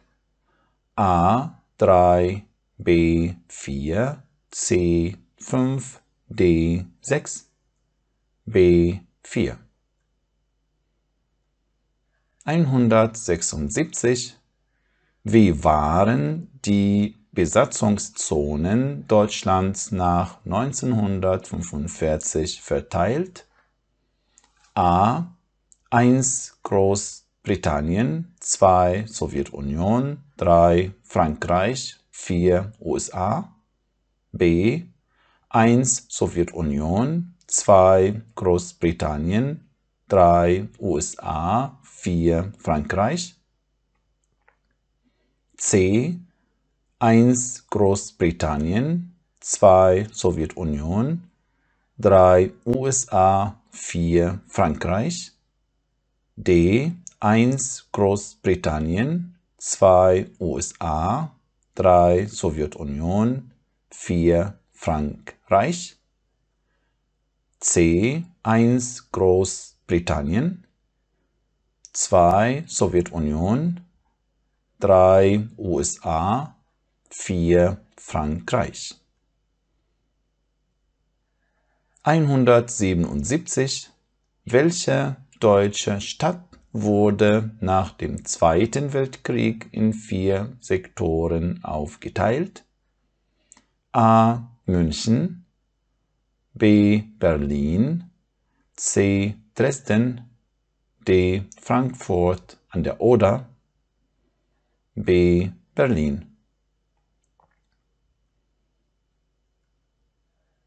178. Vom Juni 1948 bis zum Mai 1949 wurden die Bürger und Bürgerinnen von West-Berlin durch eine Luftbrücke versorgt. Welcher Umstand war dafür verantwortlich? A. Für Frankreich war eine Versorgung der Westberliner Bevölkerung mit dem Flugzeug kostengünstiger. B. Die amerikanischen Soldatinnen hatten beim Landtransport Angst vor Überfällen. C. Für Großbritannien war die Versorgung über die Luftbrücke schneller. D. Die Sowjetunion unterbrach den gesamten Verkehr auf dem Landwege. D. Die Sowjetunion unterbrach den gesamten Verkehr auf dem Landwege. 179. Wie endete der Zweite Weltkrieg in Europa offiziell? A. Mit dem Tod Adolf Hitlers, b. durch die bedingungslose Kapitulation Deutschlands, C. mit dem Rückzug der Deutschen aus den besetzten Gebieten, D. durch eine Revolution in Deutschland, B. durch die bedingungslose Kapitulation Deutschlands. 180. Der erste Bundeskanzler der Bundesrepublik Deutschland war A. Ludwig Erhard, B. Willy Brandt, C. Konrad Adenauer, D. Gerhard Schröder, C. Konrad Adenauer. 181. Was wollte Willy Brandt mit seinem Kniefall 1970 im ehemaligen jüdischen Ghetto in Warschau ausdrücken? A. Er hat sich den ehemaligen Alliierten unterworfen. B. Er bat Polen und die polnischen Juden um Vergebung. C. Er zeigte seine Demut vor dem Warschauer Pakt. D. Er sprach ein Gebet am Grab des unbekannten Soldaten. B. Er bat Polen und die polnischen Juden um Vergebung. Die Frage 182. Wie heißt das jüdische Gebetshaus? A. Basilika, B. Moschee, C. Synagoge, D. Kirche, C. Synagoge. 183. Wann war in der Bundesrepublik Deutschland das Wirtschaftswunder? A. 40er Jahre, B. 50er Jahre, C. 70er Jahre, D. 80er Jahre, B. 50er Jahre. Die Frage Nummer 184. Auf welcher rechtlichen Grundlage wurde der Staat Israel gegründet? A. Eine Resolution der Vereinten Nationen, B. Ein Beschluss des Zionistenkongresses, C. Ein Vorschlag der Bundesregierung, D. Ein Vorschlag der UdSSR, A. Eine Resolution der Vereinten Nationen. 185. Wofür stand der Ausdruck eiserner Vorhang? Für die Abschottung A. des Warschauer Pakts gegen den Westen, B. Norddeutschlands gegen Süddeutschland, C. Nazi-Deutschlands gegen die Alliierten, D. Europas gegen die USA, A. des Warschauer Pakts gegen den Westen. 186. Im Jahr 1953 gab es in der DDR einen Aufstand, an den lange Zeit in der Bundesrepublik Deutschland ein Feiertag erinnerte. Wann war das? A. 1. Mai, B. 17. Juni, C. 20. Juli, D. 9. November, B. 17. Juni. 187. Welcher deutsche Staat hatte eine schwarz-rot-goldene Flagge mit Hammer, Zirkel und Ehrenkranz? A. Preußen, B. Bundesrepublik Deutschland, C. Drittes Reich, D. DDR, D. DDR. 188. In welchem Jahr wurde die Mauer in Berlin gebaut? A. 1953, B. 1956, C. 1959, D. 1961, D. 1961. 189. Wann baute die DDR die Mauer in Berlin? A. 1919, B. 1933, C. 1961, D. 1990, C. 1961. 190. Was bedeutet die Abkürzung DDR?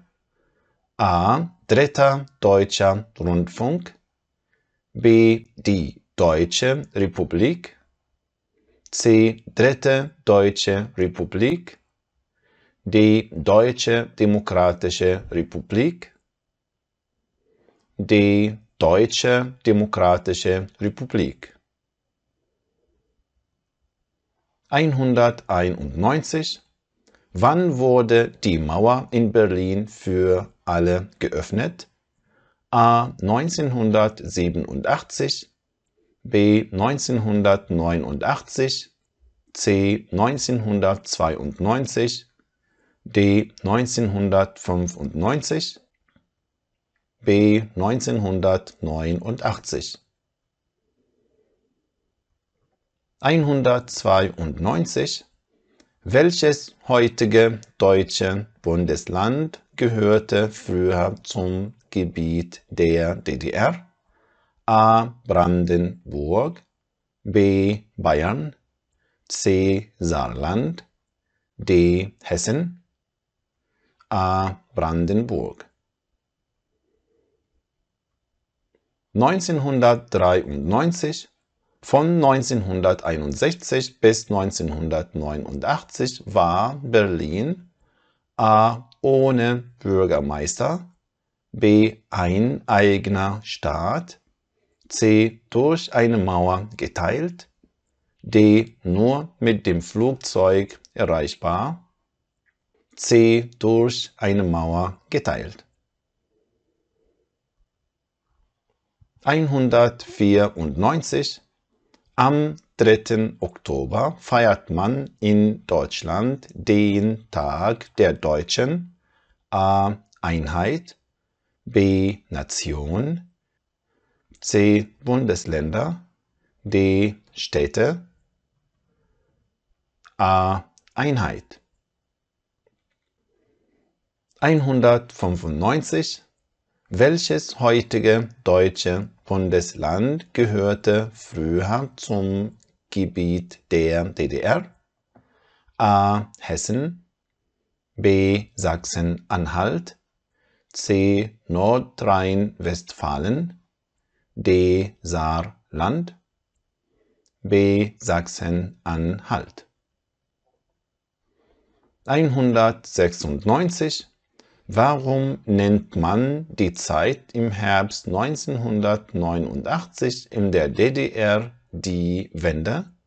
In dieser Zeit veränderte sich die DDR politisch A. von einer Diktatur zur Demokratie, B. von einer liberalen Marktwirtschaft zum Sozialismus, C. von einer Monarchie zur Sozialdemokratie, D. von einem religiösen Staat zu einem kommunistischen Staat, A. von einer Diktatur zur Demokratie. 197. Welches heutige deutsche Bundesland gehörte früher zum Gebiet der DDR? A. Thüringen, B. Hessen, C. Bayern, D. Bremen, A. Thüringen. 198. Welches heutige deutsche Bundesland gehörte früher zum Gebiet der DDR? A. Bayern, B. Niedersachsen, C. Sachsen, D. Baden-Württemberg, C. Sachsen. 199. Mit der Abkürzung Stasi meinte man in der DDR A. das Parlament, B. das Ministerium für Staatssicherheit, C. eine regierende Partei, D. das Ministerium für Volksbildung, B. das Ministerium für Staatssicherheit. 200. Welches heutige deutsche Bundesland gehörte früher zum Gebiet der DDR? A. Hessen, B. Schleswig-Holstein, C. Mecklenburg-Vorpommern, D. Saarland, C. Mecklenburg-Vorpommern. 201. Welche der folgenden Auflistungen enthält nur Bundesländer, die zum Gebiet der früheren DDR gehörten? A. Niedersachsen, Nordrhein-Westfalen, Hessen, Schleswig-Holstein, Brandenburg, B. Mecklenburg-Vorpommern, Brandenburg, Sachsen, Sachsen-Anhalt, Thüringen, C. Bayern, Baden-Württemberg, Rheinland-Pfalz, Thüringen, Sachsen, D. Sachsen, Thüringen, Hessen, Niedersachsen, Brandenburg, B. Mecklenburg-Vorpommern, Brandenburg, Sachsen, Sachsen-Anhalt, Thüringen. 202. Zu wem gehörte die DDR im Kalten Krieg? A. zu den Westmächten, B. zum Warschauer Pakt, C. zur NATO, D. zu den blockfreien Staaten, B. zum Warschauer Pakt. 203. Wie hieß das Wirtschaftssystem der DDR? A. Marktwirtschaft, B. Planwirtschaft, C. Angebot und Nachfrage, D. Kapitalismus, B. Planwirtschaft. 204. Wie wurden die Bundesrepublik Deutschland und die DDR zu einem Staat? A. Die Bundesrepublik Deutschland hat die DDR besetzt. B. Die heutigen 5 östlichen Bundesländer sind der Bundesrepublik Deutschland beigetreten. C. Die westlichen Bundesländer sind der DDR beigetreten. D. Die DDR hat die Bundesrepublik Deutschland besetzt. B. Die heutigen 5 östlichen Bundesländer sind der Bundesrepublik Deutschland beigetreten. 205. Mit dem Beitritt der DDR zur Bundesrepublik Deutschland gehören die neuen Bundesländer nun auch A. zur Europäischen Union, B. zum Warschauer Pakt, C. zur OPEC, D. zur Europäischen Verteidigungsgemeinschaft, A. zur Europäischen Union. Die Frage Nummer 206. Woran erinnern die sogenannten Stolpersteine? A. An berühmte deutsche Politikerinnen und Politiker, B. an die Opfer des Nationalsozialismus, C. An Verkehrstote. D. An bekannte jüdische Musiker. B. An die Opfer des Nationalsozialismus. 207. In welchem Militärbündnis war die DDR Mitglied? A. In der NATO. B. Im Rheinbund. C. Im Warschauer Pakt. D. Im Europabündnis. C. Im Warschauer Pakt. 208. Was war die Stasi? A.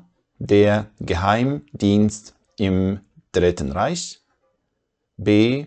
Eine berühmte deutsche Gedenkstätte. C. Der Geheimdienst der DDR. D. Ein deutscher Sportverein während des Zweiten Weltkriegs. C. Der Geheimdienst der DDR. 209. Welches war das Wappen der Deutschen Demokratischen Republik? A. 1, B. 2, C. 3, D. 4, D. 4. 210. Was ereignete sich am 17. Juni 1953 in der DDR? A. Der feierliche Beitritt zum Warschauer Pakt. B. Landesweite Streiks und ein Volksaufstand. C. Der erste SED-Parteitag. D. Der erste Besuch Fidel Castros. B. Landesweite Streiks und ein Volksaufstand. 211. Welcher Politiker steht für die Ostverträge? A. Helmut Kohl. B. Willy Brandt. C. Michail Gorbatschow. D. Ludwig Erhard.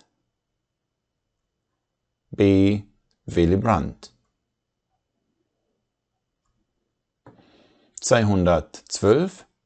Wie heißt Deutschland mit vollem Namen? A. Bundesstaat Deutschland. B. Bundesländer Deutschland. C. Bundesrepublik Deutschland. D. Bundesbezirk Deutschland. C. Bundesrepublik Deutschland. 213. Wie viele Einwohner hat Deutschland? A. 70 Millionen. B. 78 Millionen. C. 80 Millionen. D. 90 Millionen. C. 80 Millionen. 214. Welche Farben hat die deutsche Flagge? A. Schwarz, Rot, Gold. B. Rot, Weiß, Schwarz. C. Schwarz, Rot, Grün. D. Schwarz, Gelb, Rot. A. Schwarz, Rot, Gold. 215. Wer wird als Kanzler der deutschen Einheit bezeichnet? A. Gerhard Schröder. B. Helmut Kohl. C. Konrad Adenauer. D. Helmut Schmidt. B. Helmut Kohl. 216.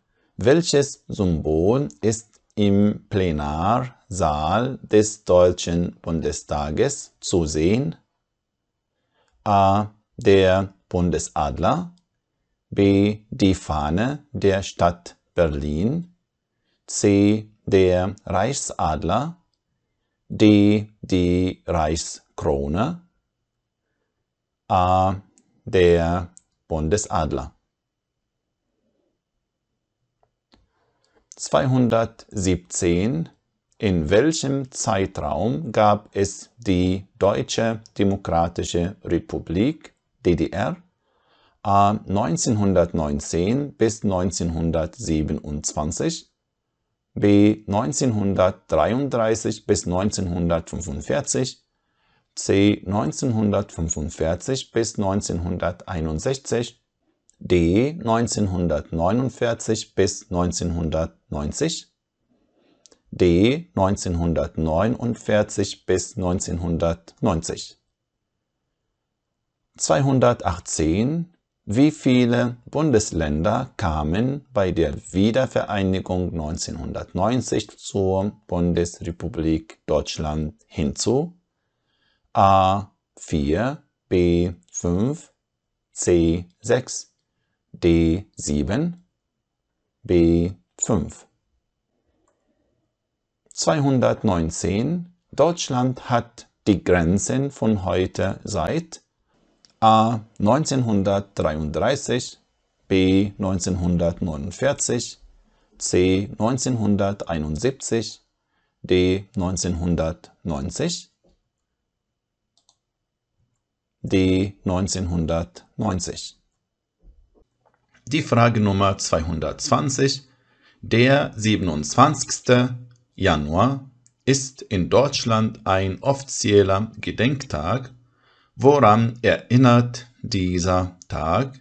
A. An das Ende des Zweiten Weltkrieges, B. An die Verabschiedung des Grundgesetzes, C. An die Wiedervereinigung Deutschlands, D. An die Opfer des Nationalsozialismus, Tag der Befreiung des Vernichtungslagers Auschwitz,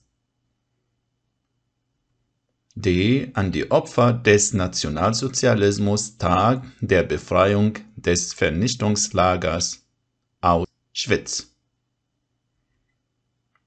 221. Deutschland ist Mitglied des Schengener Abkommens. Was bedeutet das? A. Deutsche können in viele Länder Europas ohne Passkontrolle reisen. B.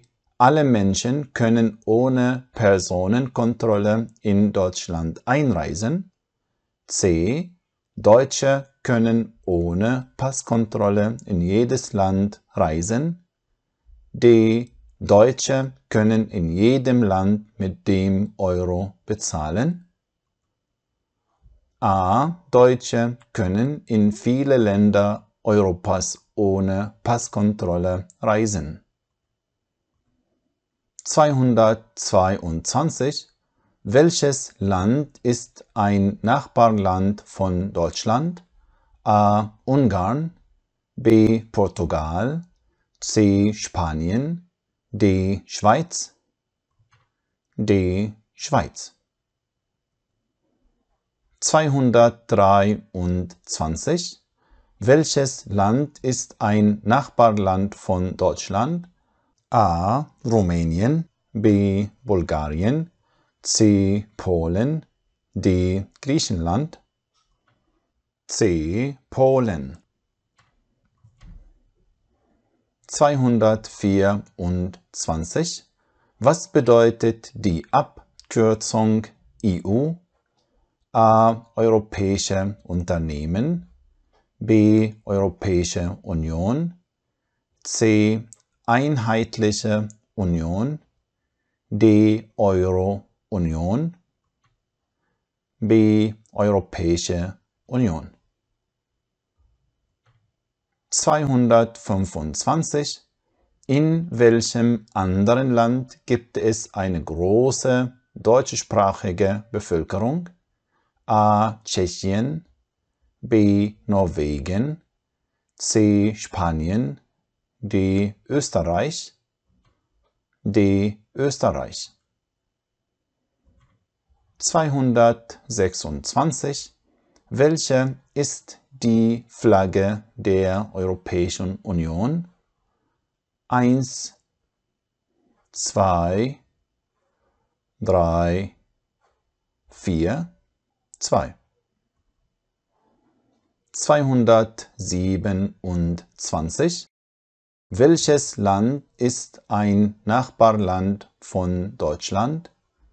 A. Finnland, B. Dänemark, C. Norwegen, D. Schweden, B. Dänemark. 228. Wie wird der Beitritt der DDR zur Bundesrepublik Deutschland im Jahr 1990 allgemein genannt? A. NATO-Osterweiterung, B. EU-Osterweiterung, C. Deutsche Wiedervereinigung, D. Europäische Gemeinschaft, C. Deutsche Wiedervereinigung. 229. Welches Land ist ein Nachbarland von Deutschland? A. Spanien, B. Bulgarien, C. Norwegen, D. Luxemburg, D. Luxemburg. 230. Das Europäische Parlament wird regelmäßig gewählt, nämlich alle A. 5 Jahre, B. 6 Jahre, C. 7 Jahre, D. 8 Jahre, A. 5 Jahre. 231. Was bedeutet der Begriff europäische Integration? A. Damit sind amerikanische Einwanderer in Europa gemeint. B. Der Begriff meint den Einwanderungsstopp nach Europa. C. Damit sind europäische Auswanderer in den USA gemeint.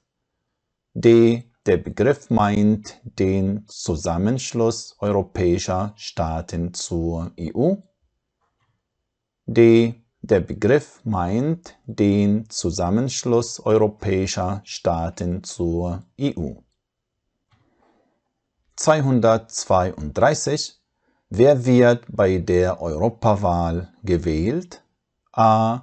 Die Europäische Kommission, B. Die Länder, die in die EU eintreten dürfen, C. Die Abgeordneten des Europäischen Parlaments, D. Die Europäische Verfassung, C. Die Abgeordneten des Europäischen Parlaments.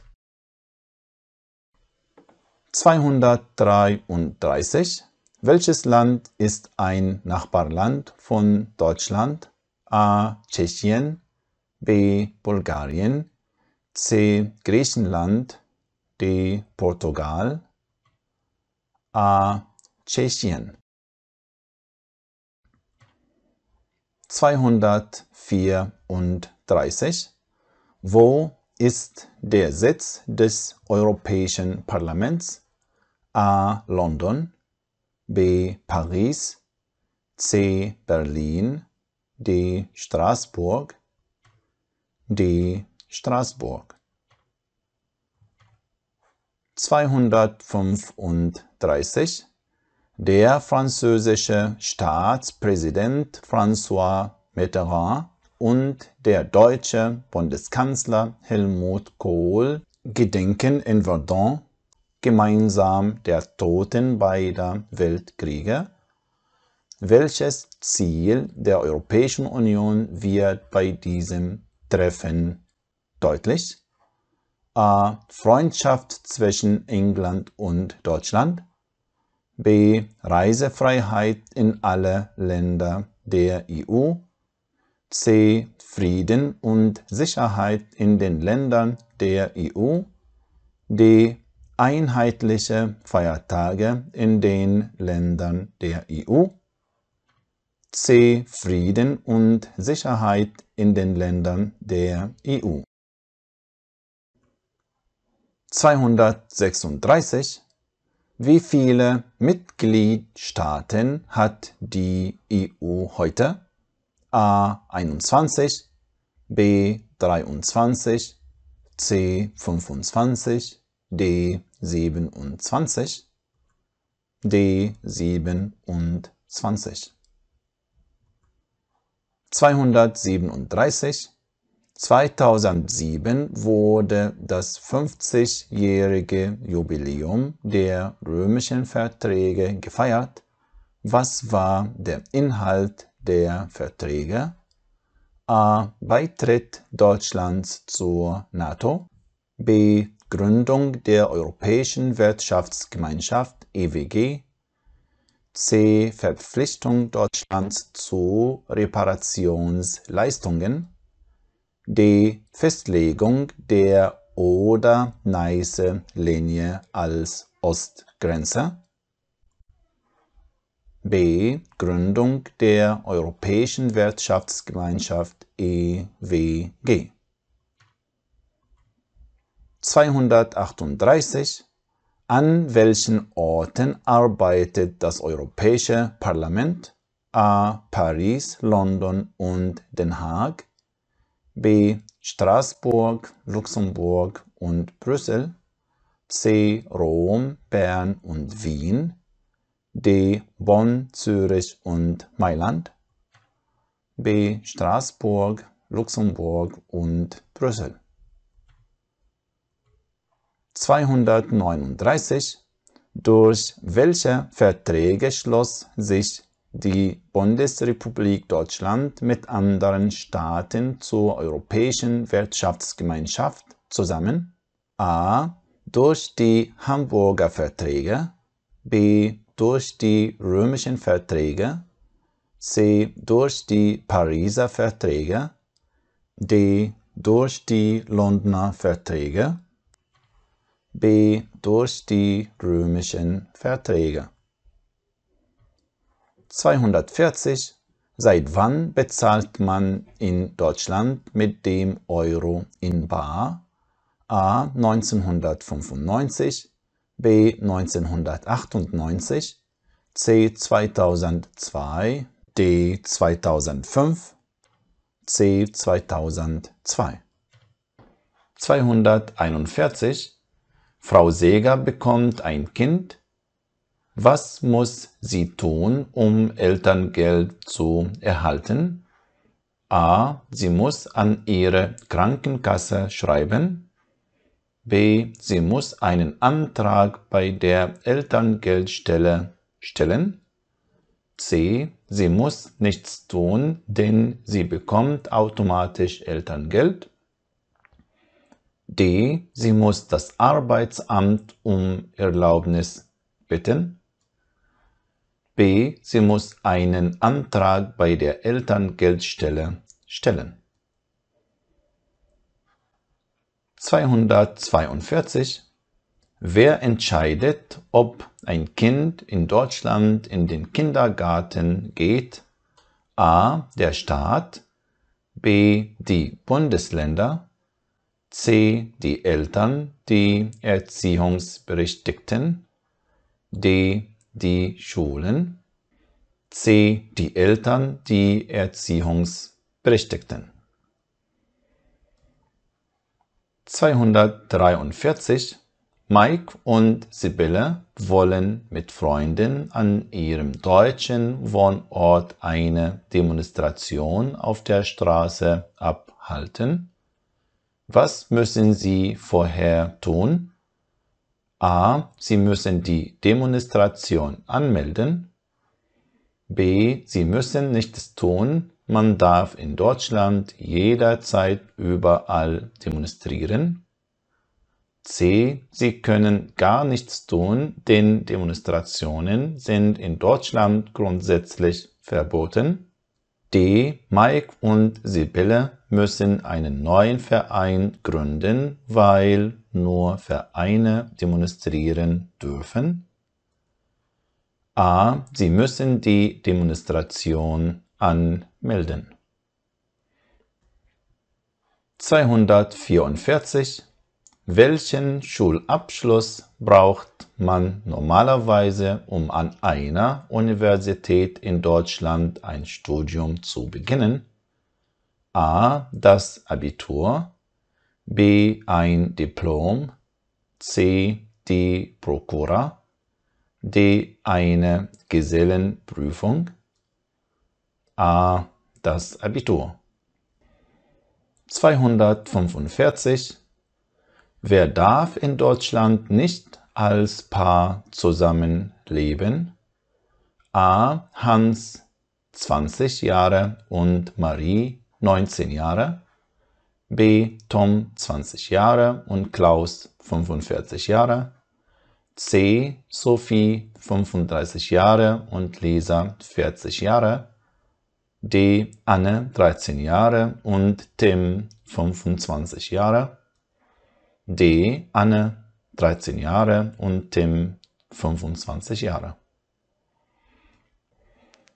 246.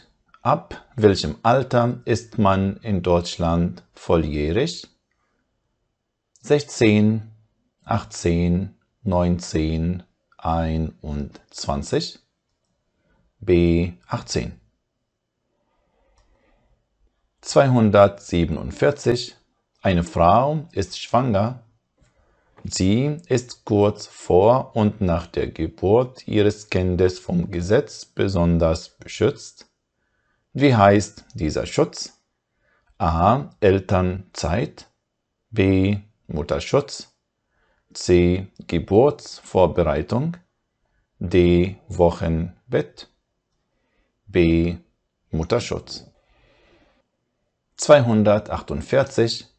Die Erziehung der Kinder in Deutschland ist vor allem Aufgabe A. des Staates, B. der Eltern, C. der Großeltern, D. der Schulen, B. der Eltern. 249. Wer ist in Deutschland hauptsächlich verantwortlich für die Kindererziehung? A. der Staat, B. die Eltern, C. die Verwandten, D. die Schulen, B. die Eltern. 250. In Deutschland hat man die besten Chancen auf einen guten bezahlten Arbeitsplatz, wenn man A. katholisch ist, B. gut ausgebildet ist, C. eine Frau ist, D. Mitglied einer Partei ist, B. gut ausgebildet ist. 251. Wenn man in Deutschland ein Kind schlägt, A. geht das niemanden etwas an, B. geht das nur die Familie etwas an, C. kann man dafür nicht bestraft werden, D. kann man dafür bestraft werden, D. kann man dafür bestraft werden. 252. In Deutschland A. darf man zur gleichen Zeit nur mit einem Partner, einer Partnerin verheiratet sein. B. kann man mehrere Ehepartner, Ehepartnerinnen gleichzeitig haben. C. darf man nicht wieder heiraten, wenn man einmal verheiratet war. D. darf eine Frau nicht wieder heiraten, wenn ihr Mann gestorben ist. A. darf man zur gleichen Zeit nur mit einem Partner, einer Partnerin verheiratet sein. 253. Wo müssen Sie sich anmelden, wenn Sie in Deutschland umziehen? A. beim Einwohnermeldeamt, B. beim Standesamt, C. beim Ordnungsamt, D. beim Gewerbeamt, A. beim Einwohnermeldeamt. 254. In Deutschland dürfen sich Ehepaare scheiden lassen. Meistens müssen sie dazu das Trennungsjahr einhalten. Was bedeutet das? A. Der Scheidungsprozess dauert ein Jahr. B. Mann und Frau sind ein Jahr verheiratet, dann ist die Scheidung möglich. C. Das Besuchsrecht für die Kinder gilt ein Jahr. D. Mann und Frau führen mindestens ein Jahr getrennt ihr eigenes Leben. Danach ist die Scheidung möglich. D. Mann und Frau führen mindestens ein Jahr getrennt ihr eigenes Leben. Danach ist die Scheidung möglich. 255. Bei Erziehungsproblemen können Eltern in Deutschland Hilfe erhalten vom A. Ordnungsamt, B. Schulamt, C. Jugendamt, D. Gesundheitsamt, C. Jugendamt. 256. Ein Ehepaar möchte in Deutschland ein Restaurant eröffnen. Was braucht es dazu unbedingt? A. Eine Erlaubnis der Polizei, B. Eine Genehmigung einer Partei, C. Eine Genehmigung des Einwohnermeldeamtes, D. Eine Gaststättenerlaubnis von der zuständigen Behörde, D. Eine Gaststättenerlaubnis von der zuständigen Behörde. 257. Eine erwachsene Frau möchte in Deutschland das Abitur nachholen. Das kann sie an A. einer Hochschule, B. einem Abendgymnasium, C. einer Hauptschule, D. einer Privatuniversität, B. einem Abendgymnasium. 258. Was darf das Jugendamt in Deutschland? A. Es entscheidet, welche Schule das Kind besucht. B. Es kann ein Kind, das geschlagen wird oder hungern muss, aus der Familie nehmen. C. Es bezahlt das Kindergeld an die Eltern. D. Es kontrolliert, ob das Kind einen Kindergarten besucht. B. Es kann ein Kind, das geschlagen wird oder hungern muss, aus der Familie nehmen. 259. Das Berufsinformationszentrum BIZ bei der Bundesagentur für Arbeit in Deutschland hilft bei der A. Rentenberechnung, B. Lehrstellensuche, C. Steuererklärung, D. Krankenversicherung, B. Lehrstellensuche. 260. In Deutschland hat ein Kind in der Schule A. Recht auf unbegrenzte Freizeit, B. Wahlfreiheit für alle Fächer, C. Anspruch auf Schulgeld, D. Anwesenheitspflicht, D. Anwesenheitspflicht. 261. Ein Mann möchte mit 30 Jahren in Deutschland sein Abitur nachholen. Wo kann er das tun? An A. einer Hochschule, B. einem Abendgymnasium, C. einer Hauptschule, D. einer Privatuniversität, B. einem Abendgymnasium. 262. Was bedeutet in Deutschland der Grundsatz der Gleichbehandlung? A.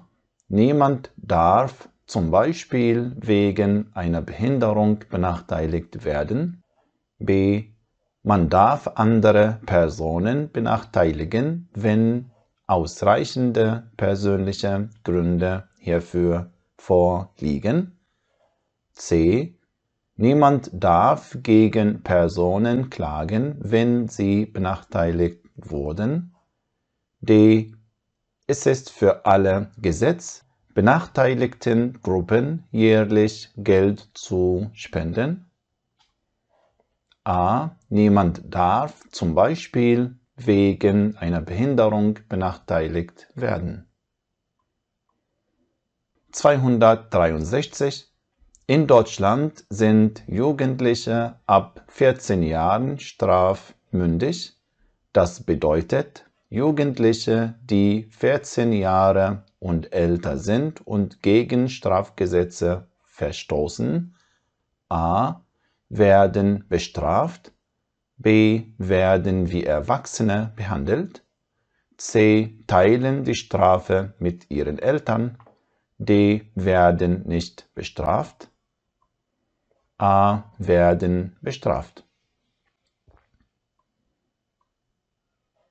264. Zu welchem Fest tragen Menschen in Deutschland bunte Kostüme und Masken? A. An Rosenmontag, b. am Mai-Feiertag, c. beim Oktoberfest, d. an Pfingsten, a. an Rosenmontag. 265. Wohin muss man in Deutschland zuerst gehen, wenn man heiraten möchte? A. Zum Einwohnermeldeamt, b. zum Ordnungsamt, c. zur Agentur für Arbeit, d. zum Standesamt, d. zum Standesamt. 266. Wann beginnt die gesetzliche Nachtruhe in Deutschland? A. Wenn die Sonne untergeht, b. wenn die Nachbarn schlafen gehen, c. um 0 Uhr Mitternacht, d. um 22 Uhr, d. um 22 Uhr. 267. Eine junge Frau in Deutschland, 22 Jahre alt, lebt mit ihrem Freund zusammen. Die Eltern der Frau finden das nicht gut, weil ihnen der Freund nicht gefällt. Was können die Eltern tun? A. Sie müssen die Entscheidung der volljährigen Tochter respektieren. B. Sie haben das Recht, die Tochter in die elterliche Wohnung zurückzuholen. C. Sie können zur Polizei gehen und die Tochter anzeigen. D. Sie suchen einen anderen Mann für die Tochter. A. Sie müssen die Entscheidung der volljährigen Tochter respektieren. 268. Eine junge Frau will den Führerschein machen. Sie hat Angst vor der Prüfung, weil ihre Muttersprache nicht Deutsch ist. Was ist richtig? A. Sie muss mindestens 10 Jahre in Deutschland leben, bevor sie den Führerschein machen kann. B. Wenn sie kein Deutsch kann, darf sie keinen Führerschein haben. C. Sie muss den Führerschein in dem Land machen, in dem man ihre Sprache spricht. D. Sie kann die Theorieprüfung vielleicht in ihrer Muttersprache machen. Es gibt mehr als 10 Sprachen zur Auswahl. D. Sie kann die Theorieprüfung vielleicht in ihrer Muttersprache machen. Es gibt mehr als 10 Sprachen zur Auswahl. 269. In Deutschland haben Kinder ab dem Alter von 3 Jahren bis zur Ersteinschulung einen Anspruch auf a. monatliches Taschengeld, B. einen Platz in einem Sportverein, C. einen Kindergartenplatz, D. einen Ferienpass, C. einen Kindergartenplatz. 270. Die Volkshochschule in Deutschland ist eine Einrichtung A. für den Religionsunterricht, B. nur für Jugendliche, C. zur Weiterbildung, D. nur für Rentner und Rentnerinnen, C. zur Weiterbildung. 271. Was ist in Deutschland ein Brauch zu Weihnachten? A. bunte Eier verstecken, B. einen Tannenbaum schmücken, C. sich mit Masken und Kostümen verkleiden, D. Kürbisse vor die Tür stellen, B. einen Tannenbaum schmücken. 272. Welche Lebensform ist in Deutschland nicht erlaubt? A. Mann und Frau sind geschieden und leben mit neuen Partnern zusammen. B. Zwei Frauen leben zusammen. C. Ein alleinerziehender Vater lebt mit seinen 2 Kindern zusammen. D. Ein Mann ist mit 2 Frauen zur selben Zeit verheiratet. D. Ein Mann ist mit 2 Frauen zur selben Zeit verheiratet. 273. Bei Erziehungsproblemen gehen Sie in Deutschland A. zum Arzt, zur Ärztin, B. zum Gesundheitsamt, C. zum Einwohnermeldeamt, D. zum Jugendamt, D. zum Jugendamt. 274. Sie haben in Deutschland absichtlich einen Brief geöffnet, der an eine andere Person adressiert ist. Was haben Sie nicht beachtet? A. Das Schweigerecht, B. das Briefgeheimnis, C. die Schweigepflicht, D. die Meinungsfreiheit, B. das Briefgeheimnis. 275. Was braucht man in Deutschland für eine Ehescheidung? A. Die Einwilligung der Eltern, B. ein Attest eines Arztes, einer Ärztin, C. die Einwilligung der Kinder, D. die Unterstützung eines Anwalts, einer Anwältin, D. die Unterstützung eines Anwalts, einer Anwältin.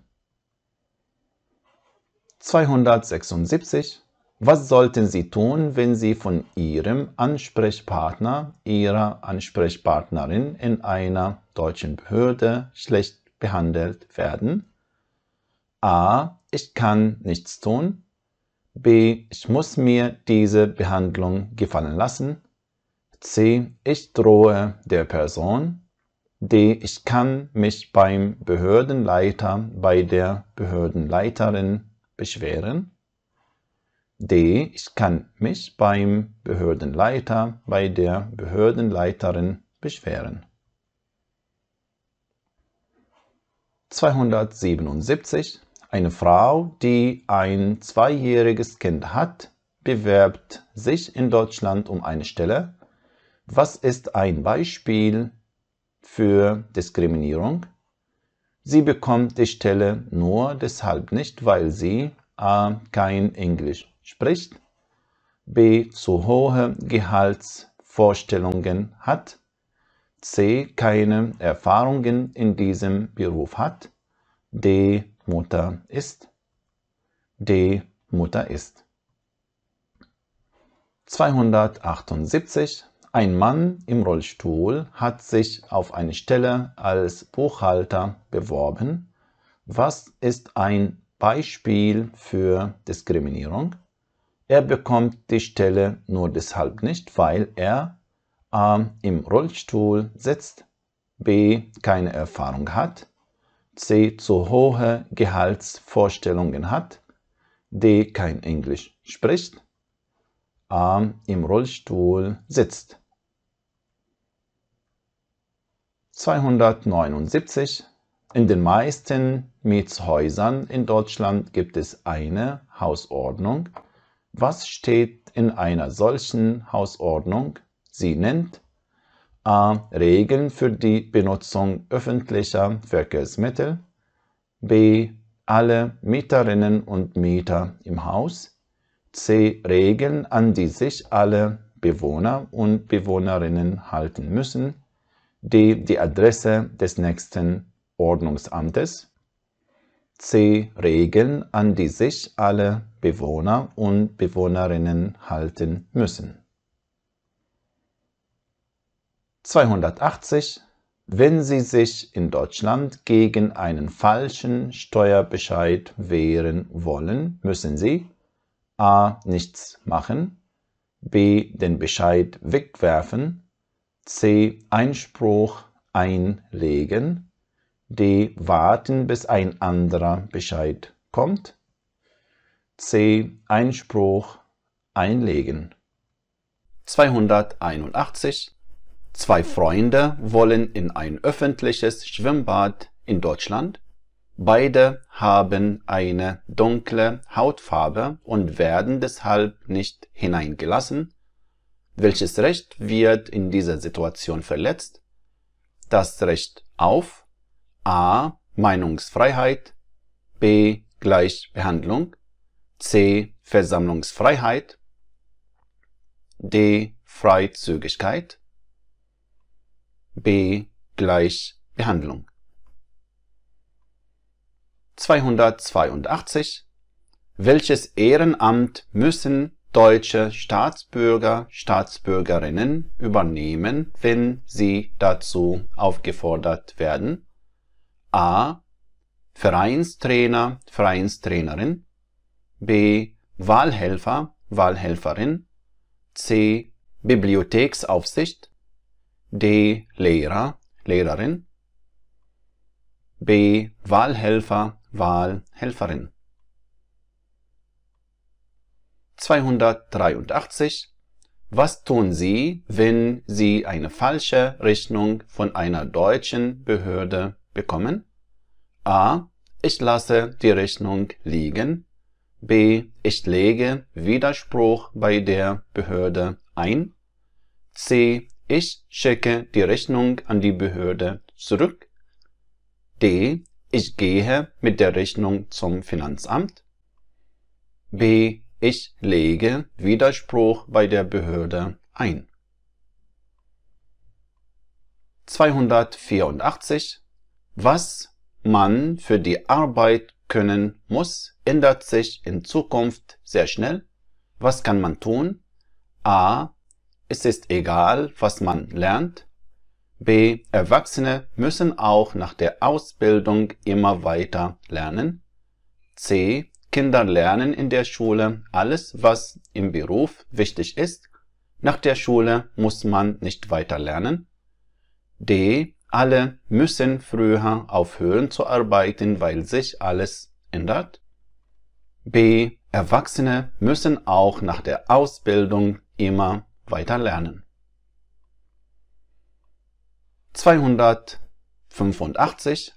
Frau Frost arbeitet als festangestellte Mitarbeiterin in einem Büro.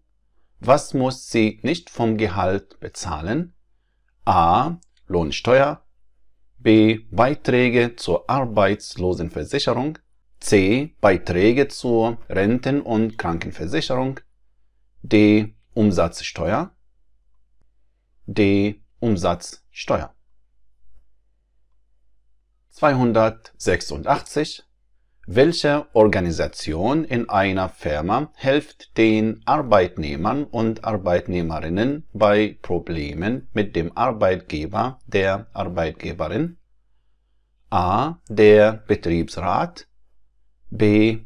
Der Betriebsprüfer, die Betriebsprüferin, C. Die Betriebsgruppe, D. Das Betriebsmanagement. A. Der Betriebsrat. 287. Sie möchten bei einer Firma in Deutschland Ihr Arbeitsverhältnis beenden. Was müssen Sie beachten?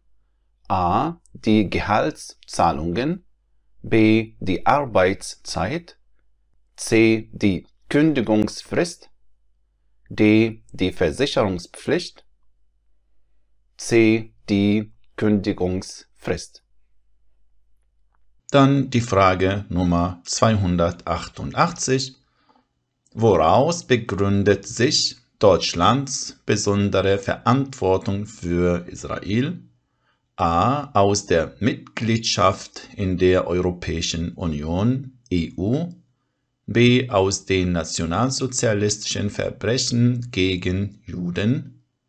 C. Aus dem Grundgesetz der Bundesrepublik Deutschland. D. Aus der christlichen Tradition. B. Aus den nationalsozialistischen Verbrechen gegen Juden.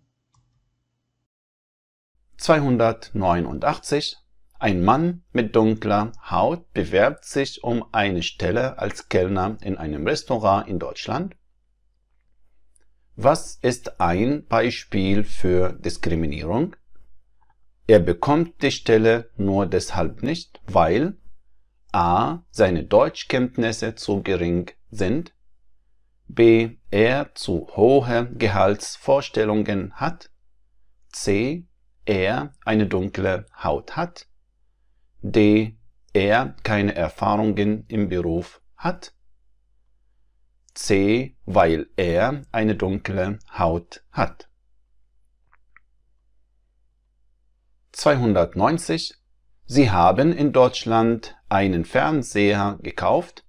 Zu Hause packen Sie den Fernseher aus, doch er funktioniert nicht. Der Fernseher ist kaputt. Was können Sie machen? A. Eine Anzeige schreiben. B. Den Fernseher reklamieren. C. Das Gerät ungefragt austauschen. D. Die Garantie verlängern. B. Den Fernseher reklamieren. 291. Warum muss man in Deutschland bei der Steuererklärung aufschreiben, ob man zu einer Kirche gehört oder nicht? Weil a. es eine Kirchensteuer gibt, die an die Einkommen- und Lohnsteuer geknüpft ist. B. Das für die Statistik in Deutschland wichtig ist. C. Man mehr Steuern zahlen muss, wenn man nicht zu einer Kirche gehört. D. Die Kirche für die Steuererklärung verantwortlich ist. A. Weil es eine Kirchensteuer gibt, die an die Einkommen- und Lohnsteuer geknüpft ist. 292. Die Menschen in Deutschland leben nach dem Grundsatz der religiösen Toleranz. Was bedeutet das? A. Es dürfen keine Moscheen gebaut werden. B. Alle Menschen glauben an Gott. C. Jeder kann glauben, was er möchte. D. Der Staat entscheidet, an welchen Gott die Menschen glauben. C. Jeder kann glauben, was er möchte. 293. Was ist in Deutschland ein Brauch an Ostern? A. Kürbisse vor die Tür stellen. B. Einen Tannenbaum schmücken. C. Eier bemalen. D. Raketen in die Luft schießen. C. Eier bemalen. 294. Pfingsten ist ein A. Christlicher Feiertag. B. Deutscher Gedenktag.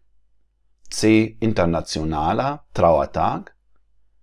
D. Bayerischer Brauch. A. Christlicher Feiertag. 295. Welche Religion hat die europäische und deutsche Kultur geprägt? A. Der Hinduismus, B. das Christentum, C. der Buddhismus, D. der Islam, B. das Christentum. 296. In Deutschland nennt man die letzten 4 Wochen vor Weihnachten A. den Buß- und Bettag, B. das Erntedankfest, C. die Adventszeit, D. Allerheiligen, C. die Adventszeit. 297. Aus welchem Land sind die meisten Migrantinnen nach Deutschland gekommen? A. Italien, B. Polen, C. Marokko, D. Türkei, D. Türkei. 298. In der DDR lebten vor allem Migranten aus A. Vietnam, Polen, Mosambik, B. Frankreich, Rumänien, Somalia, C. Chile, Ungarn, Simbabwe, D. Nordkorea, Mexiko, Ägypten, A. Vietnam, Polen, Mosambik. 299.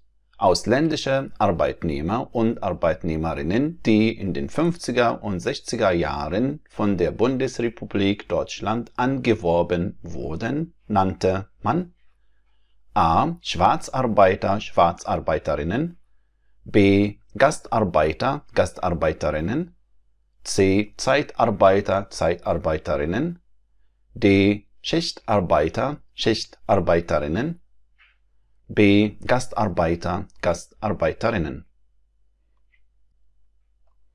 300. Aus welchem Land kamen die ersten Gastarbeiter, Gastarbeiterinnen in die Bundesrepublik Deutschland? A. Italien, B. Spanien, C. Portugal, D. Türkei, A. Italien. Das war's für heute. Bis zum nächsten Mal. Tschüss.